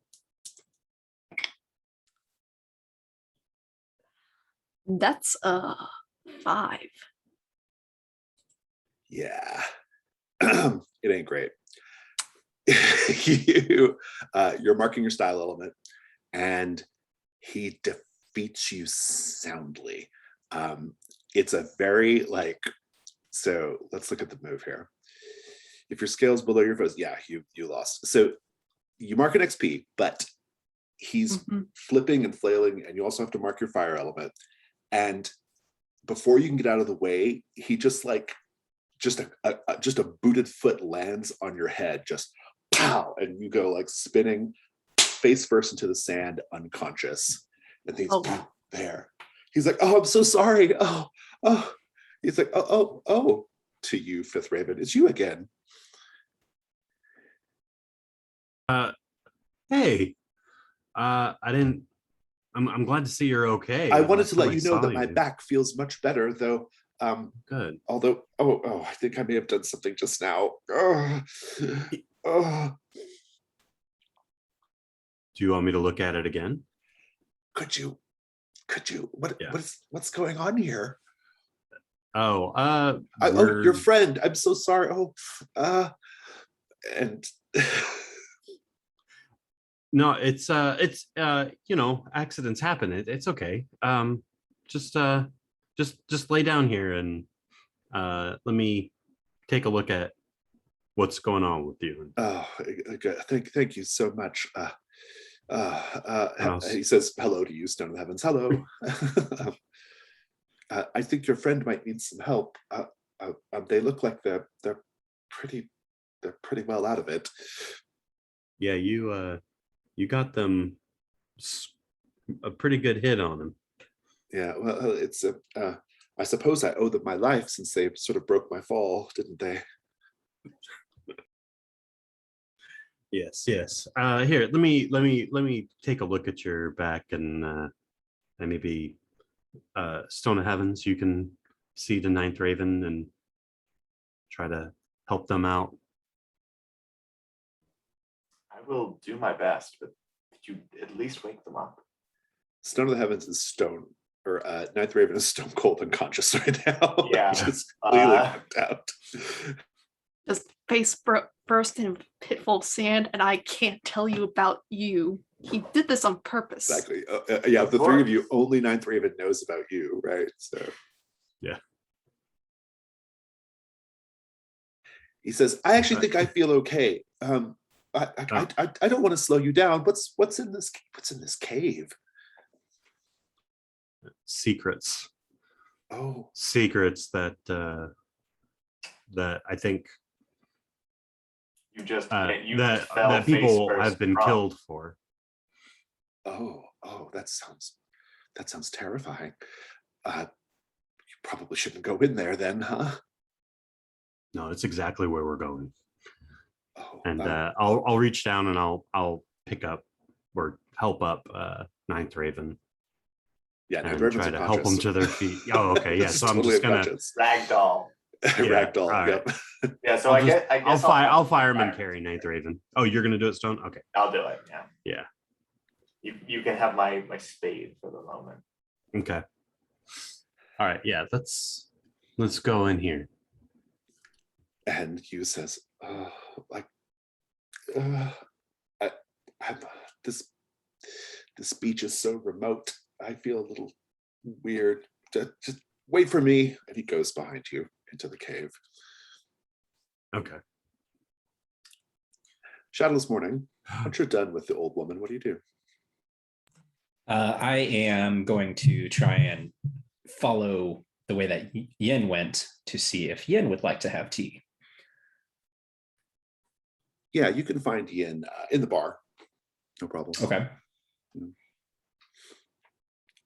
Does he know you? Would he know you? Let me think. I don't think necessarily. I mean, Not necessarily, but the connections with the other characters might mean that we know of one another. yeah. Well, and you would have seen each other in the tournament as well, so that Yeah. at least there's that. At least it's a point of conversation, I guess. What do you do? I approach and see if Yin will join me in kind of a side room for tea. This is certainly shadowless morning. Yes. Yes. You did very well against that student. I'm sure you're very proud. You sometimes humor students' requests. Please, with this way. Of course. I wonder if you and I shall get a chance to face off against each other at some point. Well, I don't know. I'm not exactly listed in the tournament, so to speak. Says, well, I gather it's all very sort of informal. That seems to be the case. Nevertheless, interesting matchups do seem to happen from time to time, mine being the exception on being probably less remarkable. I was very disappointed we didn't get to see Master Snow after all. Truly, it was disappointing. I missed his display last night at the inn. Oh, what was occupying you then? And I'll begin pouring tea. Yeah. And he'll just say, I've just been, I came in on a late boat. I see. Tell me, there is a washerwoman, a seemingly washerwoman, employed here. Do you know who I'm speaking of? Says, I don't think so, no.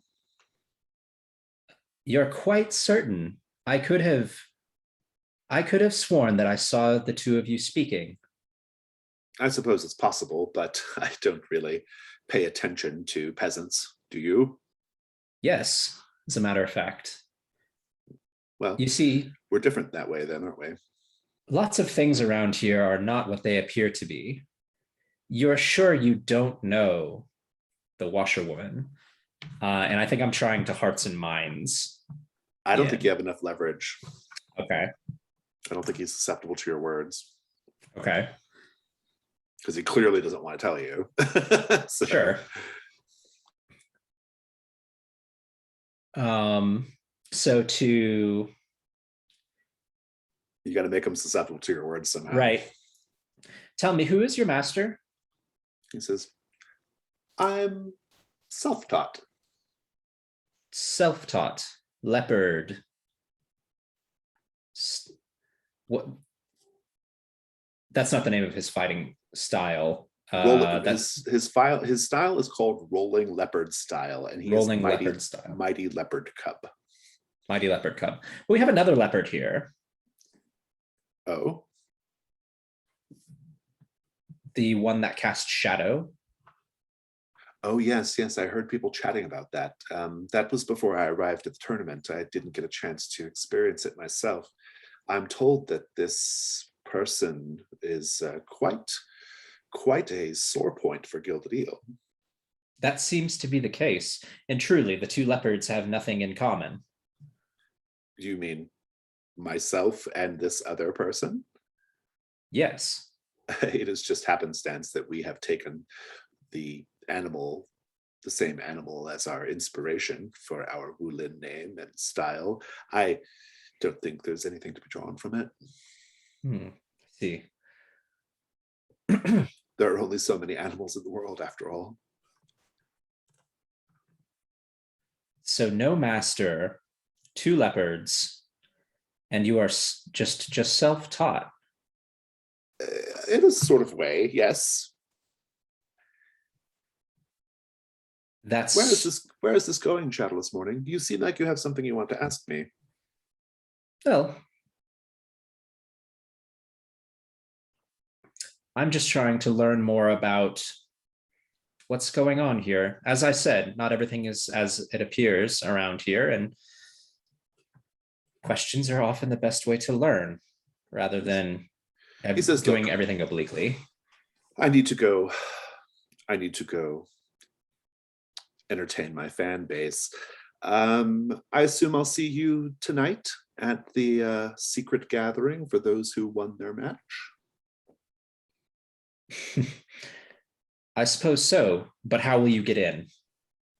Well, I was given a token, of course, like you were, I assume.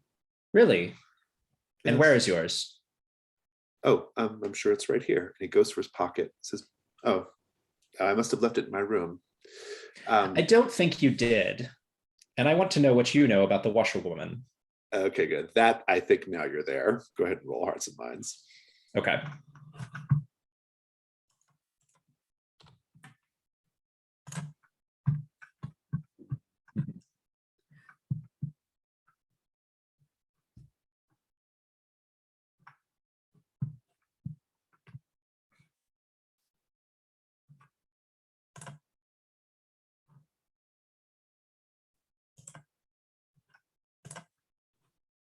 So my dice are not great. It's unfortunate. Yeah, but I wonder if I've, in a roundabout way, led him into a trap. Oh, I like it. Yeah, that's pretty good. Like, is the token the trap or something? Right. Yeah. Yeah. Okay. So what does the trap do? It gets me +2. Okay. So what does that push you to? So that pushes me to a 7. Okay.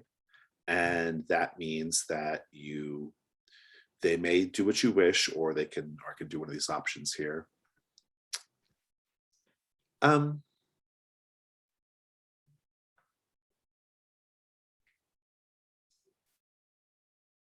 going to give you a bond with him. He's going to overreact. Okay. He says, you have me all wrong, friend. You have me all wrong. You think that just because I don't have my token that I'm somehow trying to deceive you. I don't have time for this foolishness. And he sort of like stomps off, but you've clearly got under his skin. Right. And you can take a bond with Mighty Leopard Cub. Okay. But Yin, you've spilled your tea. Wipe it up as he's walking away, imitating the motions of the washerwoman. Good. Back at the cave.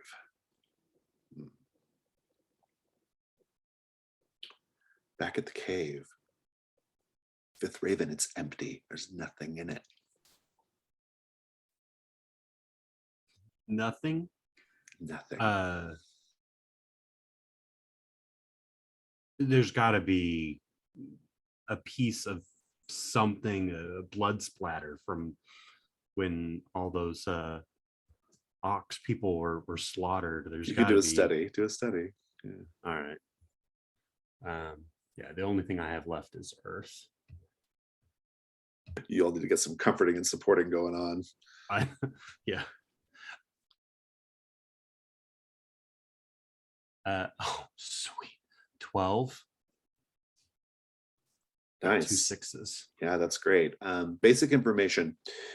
Probably when they realized that someone had found the cache, they emptied it out and moved it somewhere else. Right. That's pretty straightforward, but you have 2 hold as well. I think I'm going to say there was a cache of stolen illegal weapons here. And the Emperor's men found it and were slaughtered by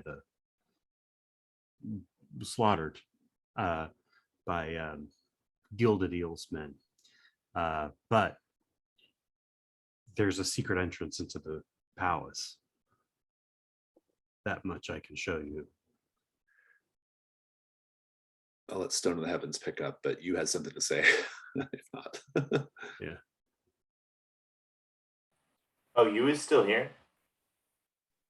He follows you in, all 4 of you. He's behind us. Yeah. I'm He's- unconscious. I can't do a single thing. He's bumbling behind us. He's My going fighting for it, element- guys. Not. And my fighting element is marked, so I hope yours isn't, because It's not. But also, Okay. I mean, no, I can't keep him busy. Absolute comedy of errors. I want to fight you now. Wait, that would be hilarious. well, we haven't started But- fighting him yet, but But He well, says, I think we should go. Murders you and can if you weapons. wish. Murders and weapons, the secret entrances into Gilded Eel's palace. This is madness. We need to leave. You may, if you wish.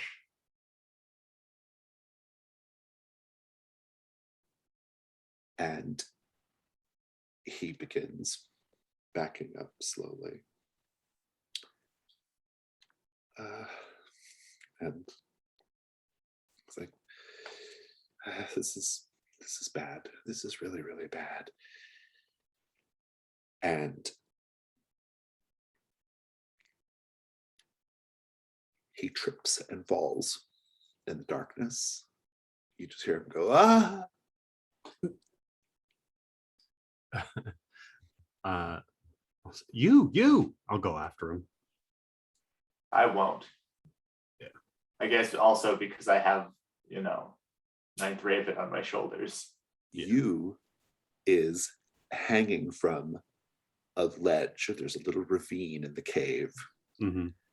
And he's hanging from it, and he's reaching his arm out for you, Fifth Raven. He's like, help me, help me.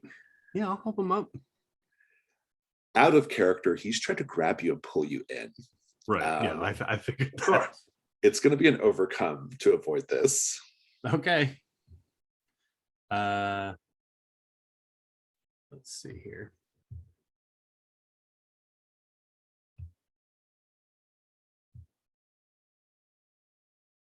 Got a 6. Not great. Not having a good day with the dice. Not great at all. Let's take a look at what do you have marked right now? Everything. Everything. But Earth. Everything but Earth. So this would take me out of the scene for sure. I think I'm going to make you mark wounded. Okay. He just so you're reaching, you're trying to grab him, and he's got your hand, and as you're yanking him up, he's like, oh, I knew I probably ate too much food tonight. And he's like, his weight pulls you down, right? But he's actually, that's what it seems like, but he's actually pulling you in. Right. And you go tumbling down this ravine and land hard and take wounded. And he barely grabs on to the edge of the stone wall. And he's like, help, help. Stone of the Heavens, you heard the commotion. You heard Fifth Raven maybe cry as he fell. What do?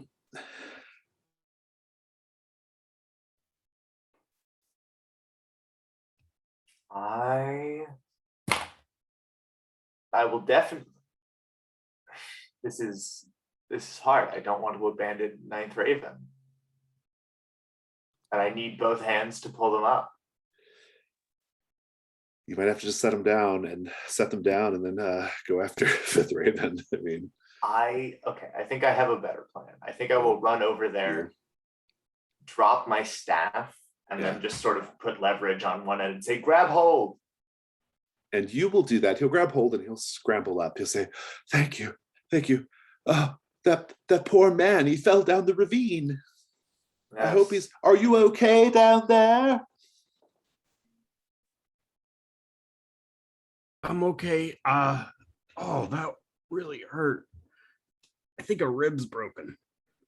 See, we should go. This is too much.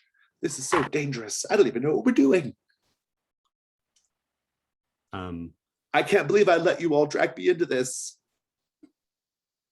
This is a little too thick even for me. I'm gonna try to climb up. You can. I mean, you're not like trapped down there. You will be able to get out, but you are wounded. Yeah, and it's gonna take me a little bit. Yeah. And he says, I think we should go. And he leaves the cave, assuming that maybe out of character, he might think that you are sufficiently chastened to leave as well, right? Mm-hmm. And Ninth Raven, you'll come to at this point. Do I see you at all, or does he leave before? Gone. He's long gone. That man. Oh, good, you were awake. Oh, are you all right? You fell on you really hard. He did not fall on me. He tried to kill me. That's his clumsy, fighting, but I don't think that's his fighting style. No, he's an idiot. He's not a fighter. No, it makes some sense. Okay. No. He very much did not want us to go and was not willing to leave without us. If he was trying to stop us, pulling you down into that ravine makes a lot more sense. No, he was a part of a member of the Ninth Void. He can fight. Oh, that seems so. I trust your judgment, Ninth Raven. I have to kill him. Well, he's just left. You might be able to catch him, but we need to get inside the palace. If he knew what was in here, he's going to kill us. Oh. I can't. I'm in no position to fight right now. I need to wrap my ribs. I need to. There's so much. I am torn between my duty and to multiple people, to protect my comrades, to seek revenge, and my own desires. I will point out that Ninth Raven, you would have been given a token as well. Yes. To enter the secret midnight tournament. And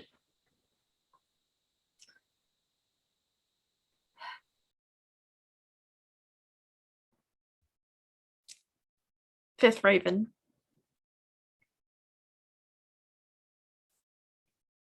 I have told you most about me. Yet, for all our time together, I still don't know who you truly are. That's inner conflict for Fifth Raven. Roll it. Mhm.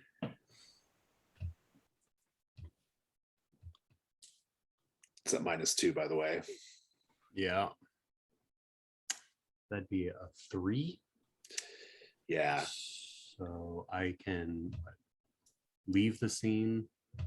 No, Oh, on a no, miss. it's worse than that. On a miss, it's Yeah. just bad. Just something bad happens. Okay. You start to hear people coming down the stairs behind the secret door that goes up to the palace. You hear like intentional footfalls, like people rushing down. They're about to be on top of you in any moment. What do you do?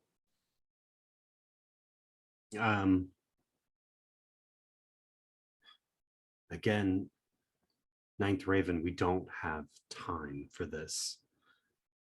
They're coming. Someone from the palace is coming down here. Gilded Eel's men are coming here. If they find us here, they're going to kill us. So we need to run or hide. This maybe sounds a bit odd, but could I spend a bond because I know like my flying daggers allows me to go to a different location and arrive right on time. Right. But could I take people with me?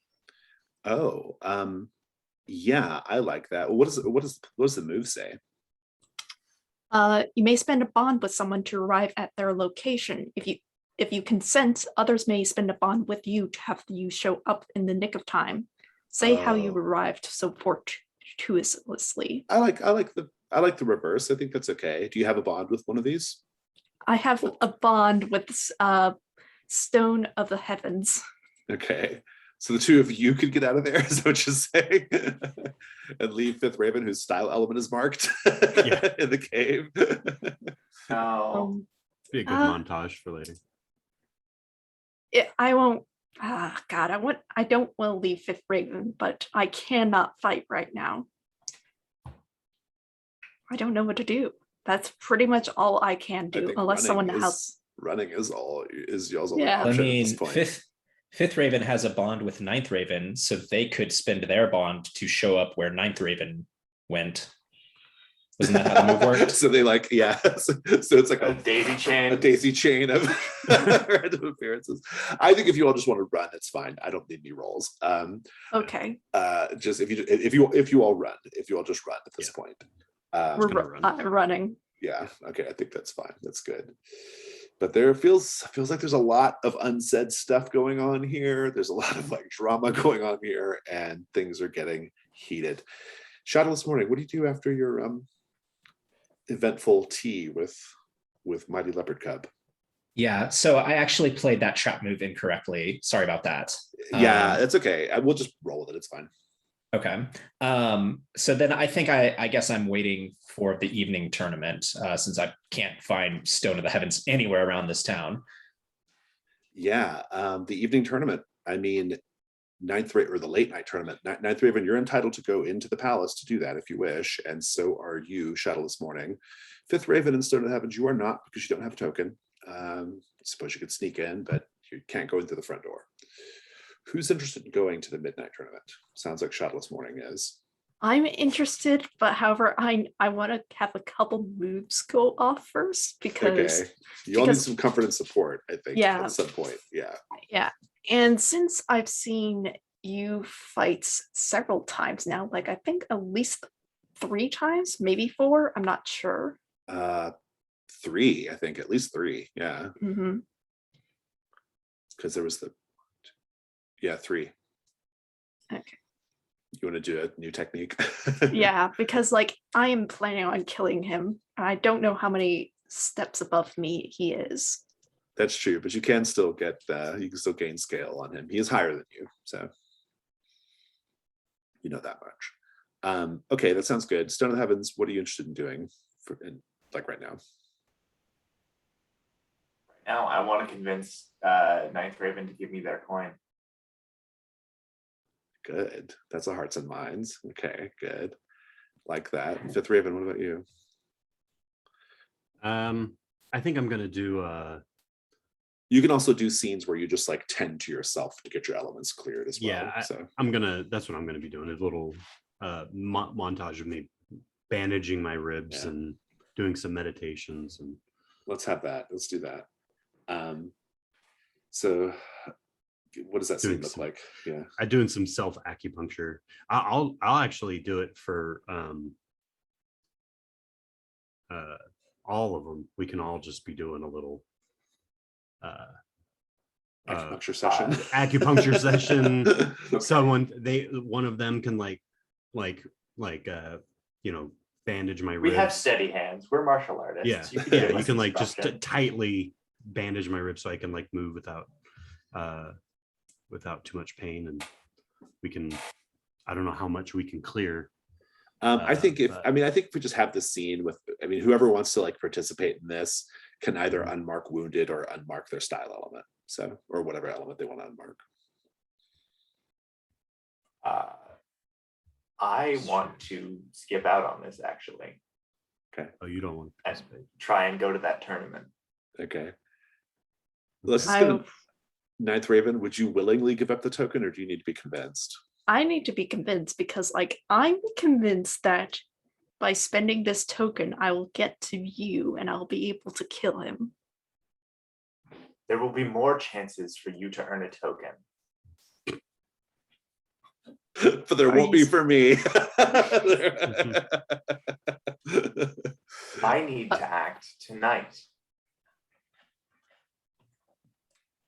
Look, And why? Roll hearts and minds, Stone of the Heavens. All right. Fire. It's still just one long impulse. That is a 10 on the dice, so 11. Straightforward choice, Ninth Raven. If you give up the token, you mark an XP. Otherwise, you have to mark an element. So I will like to roleplay this out a little bit more because I want to know why tonight, Stone of the Heavens. We've got this. Grandmaster Snow is threatening, has threatened not only my life, but the life of my master and the life of my love. And can you kill him at this point? No, but I can certainly stand between him and what he wants. And you will die instead. No. I am certain that I can live. I have seen him fight. I have fought him to a standstill before. Yes, but that was a friendly fight.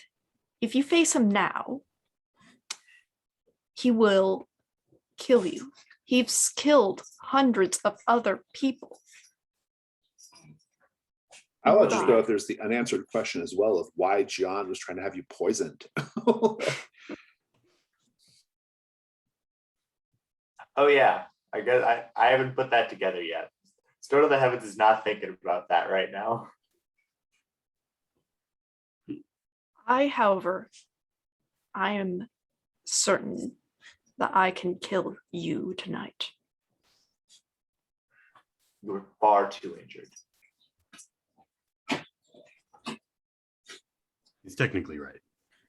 Also, there's no guarantee you's going to be at the palace, though, right? You didn't even participate in the contest. But you works for Gilded Eel. This is true. Why would he make? He has been acting in shadow this whole tournament. Why would he show his face and fight honestly tonight? Ninth Raven, we can get into the palace. We just have to go through the cave after. We just have to sneak in that way. All right. I'll gain more. I'll help you get your revenge on you. I will say, Fifth Raven, your life is also in active danger now that you have escaped. There is a boat belonging to a seamstress in the harbor. She knows more than she lets on, and I think she will give you sanctuary if you go to her. Thank you, Stone of the Heavens. Stone of the Heavens. You ask so much of me, and I will give over the token. However, I think this is giving Stone of the Heavens this token. I am just confirming his death tonight. So would that be like an entanglement? Because I was supposed to protect him. Yeah, I think you can make your decision about whether to give up the token free of inner conflict right now, and then maybe if the scene continues, inner conflict triggers. But Okay. I think you should make your decision about the hearts and minds at this point. Yeah, I'm giving over the token. Okay. And mark XP since you did it. Yep. And Stone of the Heavens, you have entry through the front door now. And yeah, everybody who did the acupuncture treatment gets to clear an element of their choice or take off wounded, your choice. I took off my fighting element, stay wounded. So at least I can fight. Very well. Let's fast forward to the midnight tournament then, if there's nothing else. Oh, Ninth Raven, do you want to do your new technique montage? Yes. What happens there? You fights like you is basically a giant boulder that's rolling down the hill. It's similar to how Stone of the Heavens fails to fight people, but however, he does it with success. So I've seen Stone of the Heavens fights. I'm going to take some inspiration by planting my feet into the ground. And I'm trying to make, because most of my fighting style is very quick and very movement focused, but I'm trying to change that up a bit, because if I do enough of that, you won't know how I fight. Good. Roll +3. That is a 12. Nice. Let's take a look at that move. You gain scale. Very good. You are more equipped to face you at this point. You still don't know his scale, but and with that, I think we will fast forward to the actual midnight tournament now. So those of you who are going through the front door, Shadowless Morning, you're going through the front door since you're able to. Yes. And Ninth or Stone of the Heavens going into the front door. Yes. You're allowed in. There is a person who takes the tokens at the door. I think just because this is a very important job, it's actually Crystal Falls Viper who takes the token. Okay. And she takes your token, Shadowless Morning, and you go in. Stone of the Heavens, you step up, and she says, "How did you get that?" I want it off your assassin. I don't know what you're talking about. Technically, I have to let you in. There's no rule. Anybody who presents the token is allowed in. But I think this is very, very foolish of you. She says, I want to check the enchantment real quick to make sure I'm. What's your given name, Stone of the Heavens? Let's go with Lou. Lou, you said? Yes. She says, Lou.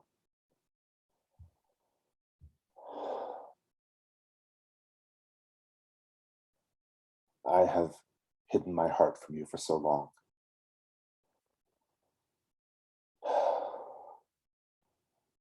And I am willing to reveal it to you. But only if you turn back. If you don't want to turn back, you have to roll inner conflict. Oh, no, I'm turning back. This is actually what I wanted. Oh, very good. So be it. Shadowless morning. Yeah. Inside, yeah. Am I going to get a shot at Snow today? Maybe.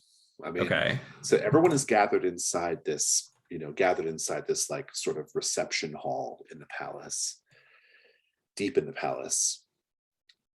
And there are gold statues of Chinese gods that loom over everything.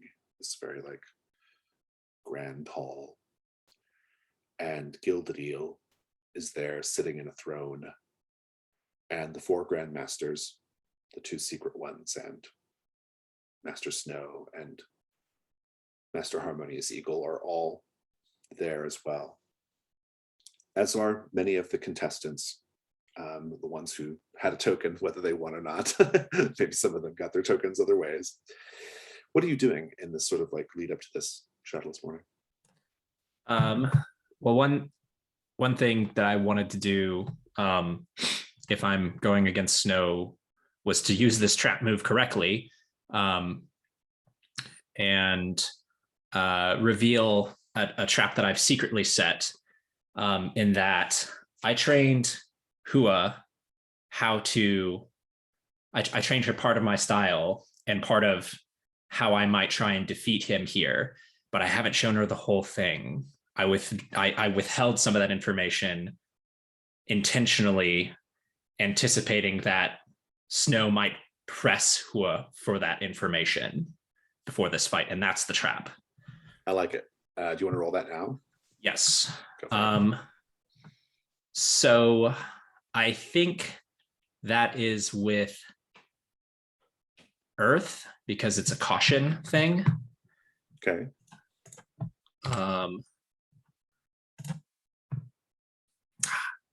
But all I get is a 6. Is there a misresult on the move, or is it just GM the move says on a miss, the trap raises the stakes and consequences. Oh, interesting. So we'll get to that in a moment. Gildadeel welcomes everyone. He says, I'll note here, since you would probably be keeping an eye out, you do not see the old woman among the gathered. He says, well, now, as is tradition, the real trial of many Venoms begins now. Those of you who have earned your way into this hall have a chance to truly test your mettle. Here, the stakes are raised.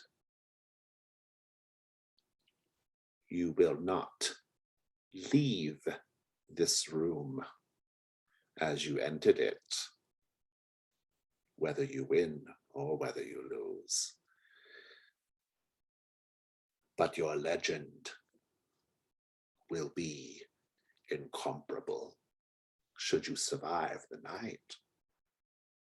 And I have many prizes to give out besides. I determine the combatants in this secret gathering. I determine the rules of the fight. And he says, and I wish to give the first opportunity for glory to great heaving barrel staves and his mighty exploding gauntlet. And great heaving barrel stave steps up. And then Gildadeel says, and his opponent will be Empty Fist Dancer. Empty Fist Dancer steps up And Gildadil says, the rules of this bout are that no man, or that only one man can leave alive. And they're getting ready to face each other. Empty Fist Dancer, this is inner conflict for you, or Shadowless Morning, this is inner conflict for you because of Empty Fist Dancer's presence. I'm curious what you're doing or thinking right now. I'm curious if Empty Fist Dancer, if the technique will work on somebody using gauntlets. Like, I'm more than curious, like I'm anxious if that will work. I think it's hard to say, right? Mm-hmm. But in any case,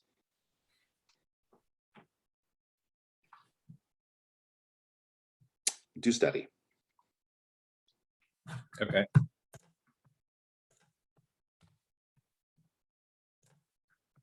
With something.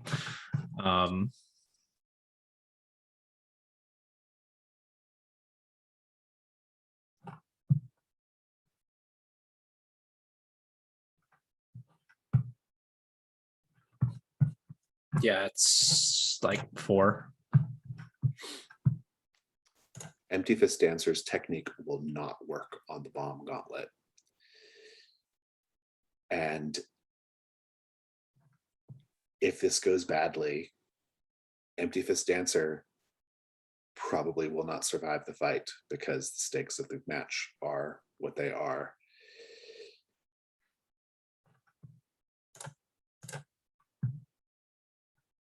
The fuse is lit. Empty Fist Dancer gets into his stance.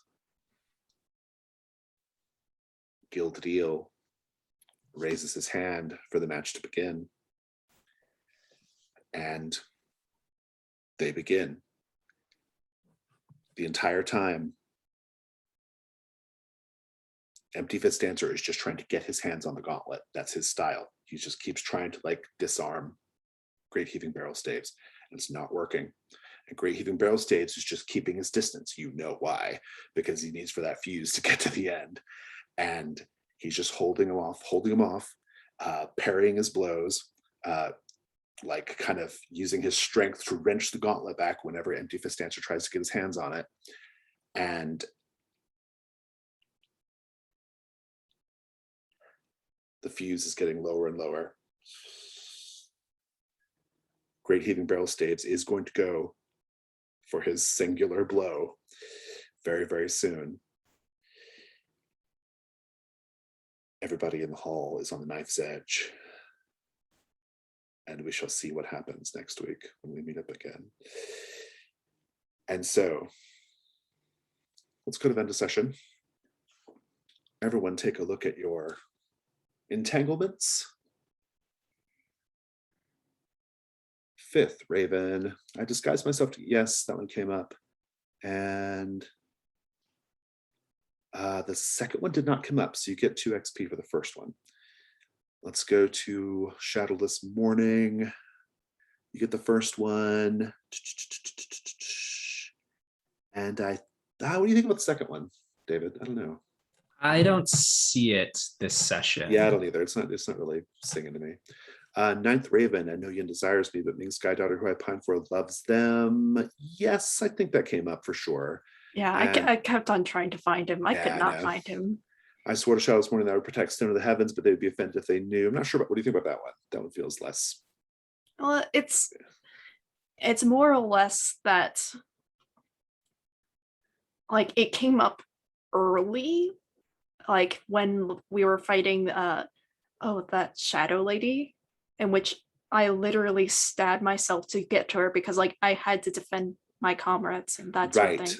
I'm into it. Yeah, that works for me. And Stone of the Heavens, Crystal Falls, yes, that one definitely came up. And Shadowless Morning disapproves of me and my friend. What do you think about the second one there?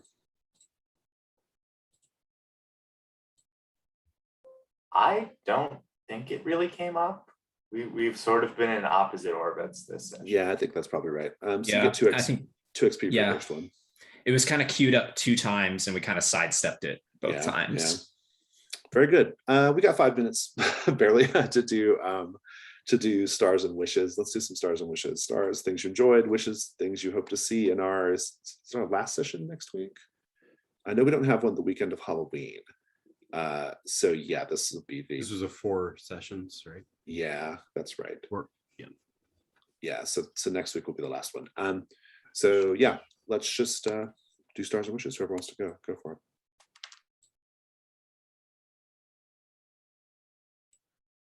I gotta give a star for you, Jason, for knocking Ninth Raven out, and like me just like squirming the entire time you was talking because I wanted to just punch him out. I knew exactly what I was doing too, because I wanted you there, but I didn't want you to be.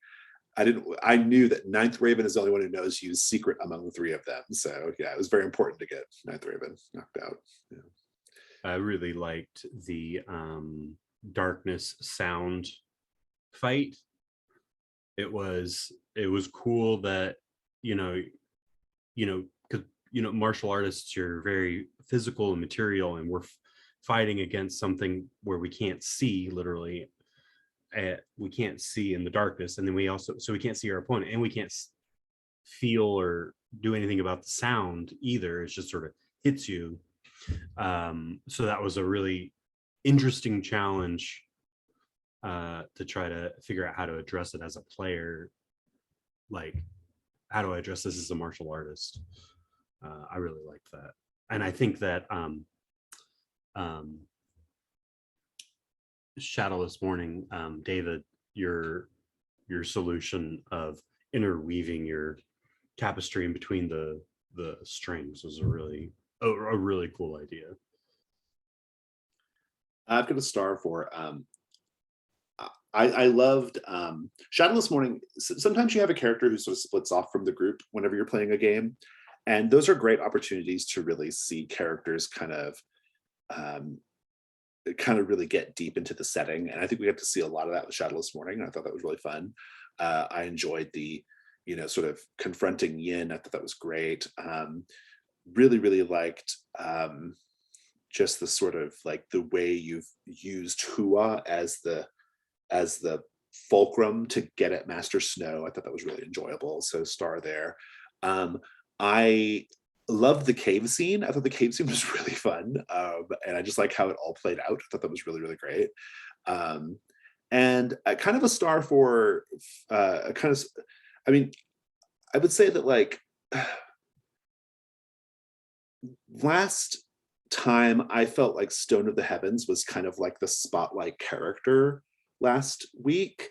And so a star for sort of like, I don't know if you did it intentionally, but kind of like pulling back a little bit and like letting like other characters kind of be more of the spotlight this time. I thought that was really enjoyable. I mean, we still got some good story with Stone of the Heavens, but I just thought it was nice that we kind of got to, I felt like the really focused character this time was probably Shadowless Morning, but also Ninth Raven a little bit. So it was just kind of fun. And I'm happy we got Fifth Raven on the table as well. So. Huge star for Fifth Raven as the sort of like, you play that sort of Bones from Star Trek chill doctor so well. And like, God, we need it in this setting with these people.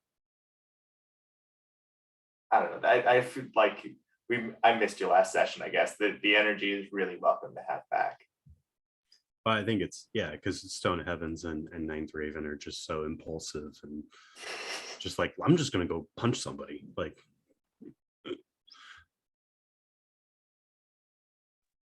oh, and star for Ninth Raven for that whole token scene.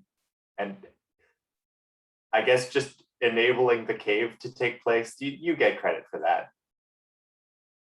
But yeah, that was a really fun scene. I really like. There was a lot of genuine emotion in there, and great job.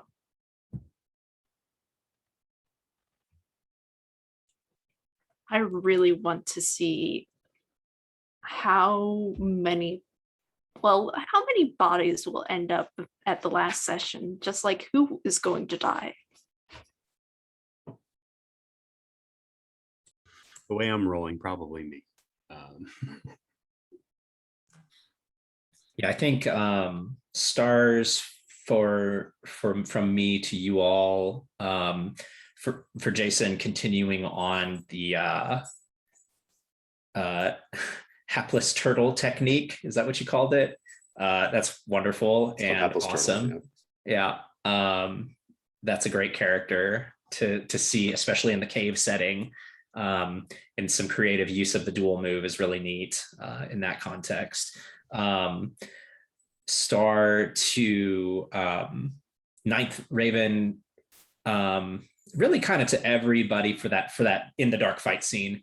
That was a neat collaborative approach to a difficult situation, which, like, because we're doing kind of one-on-one tournament, we're not getting to do quite as much of that. So it was really neat when the opportunity presented itself that everybody was kind of contributing to that, but especially Ninth Raven, kind of being willing to put your character in a hard spot to take that head on. Yeah, I think at some point, my character does know that this harmonious eagle is like above my fight scale. So I was just trying to figure out, okay, if I can get close to her, like I can probably do something, but I can't fight her.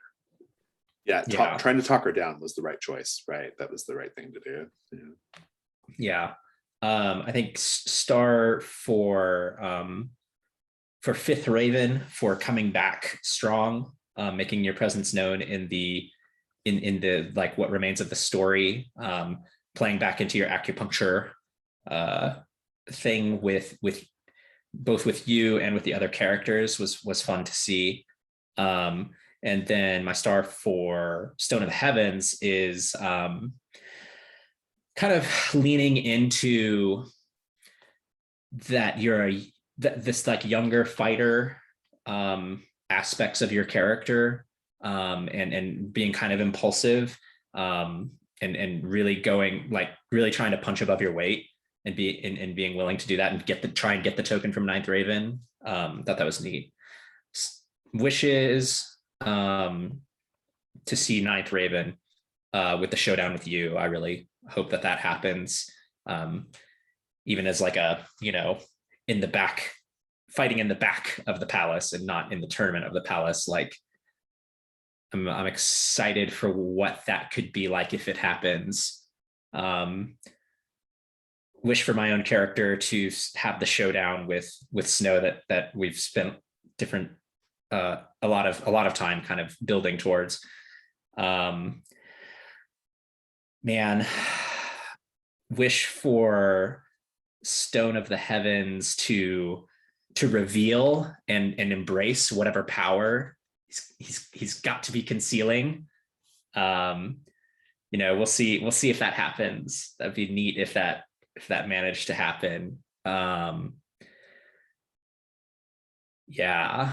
And then for Fifth Raven, like, just to figure out, I think the completion of your story arc is like figuring out what's going on here on this island with these weapons, and maybe like revealing who you really are. I in my mind, if I'm watching the movie, like, he's got to be hiding something about his identity that has to do with that, but I don't know yet. So I'm working for the Emperor or something. Yeah, right? yeah. Like my wish is to see that reveal, but I don't know what it is. That's my fan theory. That's kind of what my fan theory is that too. Yeah. Yeah. My wish is that's one of my wishes. I wish that I hope we get to see a PC versus PC duel before this is over. And I think the way it might come is, I think the way I'm going to frame it is Master Snow is going to arrange it so that Shadowless Morning and Stone of the Heavens have to fight, right? Because Master Snow is pretty clearly in control of everything in his life, right? And so we already know from the dice roll, he's not going to be caught up in the trap, right? That's not going to happen. So I'll be curious to see if he can flip that on Shadowless Morning and make it like a thing where it's like, oh, look at this person we found crawling into the back door, and like getting the two of you to fight, right? Yeah, I mean, it'd be great if he's like, you have to fight your apprentice like you fought my apprentice before you can fight me. Exactly. Yeah, exactly. Or yeah. I know exactly how Stone of the Heavens is going into that, and that is you're gonna have to, like, they're fighting to win. They also want to take on Snow. Yeah, see, that's another thing too, because I think the whole the Crystal Falls Viper aspect is going to like kind of get that lined up. I mean, so Stone of the Heavens is actually walking away from the palace right now, so we don't really know. Like, it might be tricky to make that happen right now. But Crystal Falls Viper, who knows? You might have to go respond to something going off Crystal Falls Viper, right? Like that could be a thing. But my other wish, I definitely want to see the showdown. That I will learn more about the Ninth Void and see the showdown with you and Ninth Raven as well. So yeah. I could also see like a fight between Ninth Raven and Fifth Raven, because like there's a tension there because like Ninth Raven knows that there's a secret now. Mhm. However, I don't know what the secret is. And I haven't found Yin yet. So either I'm going to have a showdown with the Fifth Raven, or I'm going to have a showdown with Yin.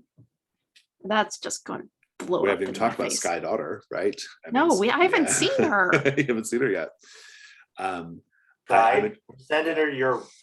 We're sending you her way the next session. Indeed. Yeah. Oh, my other wish, I definitely want to know what's going on with Shadow Maw Leopardess. I want to know what's going on with the Hidden Grandmasters still. There are a lot of secrets to reveal still. Is it not you? Has it not been you this whole time? Me? No, why you? Who's on first? Yeah. I don't know. There's no evidence of who the Hidden Grandmasters are, so or Shadow Maw Leopardess for that matter.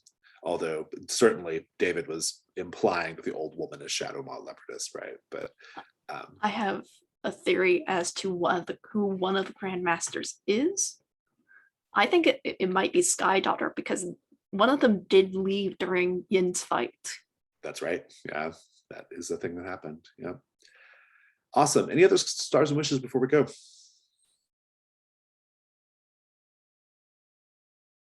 Okay, then. Well, I'm going to stop the recording. Covered it.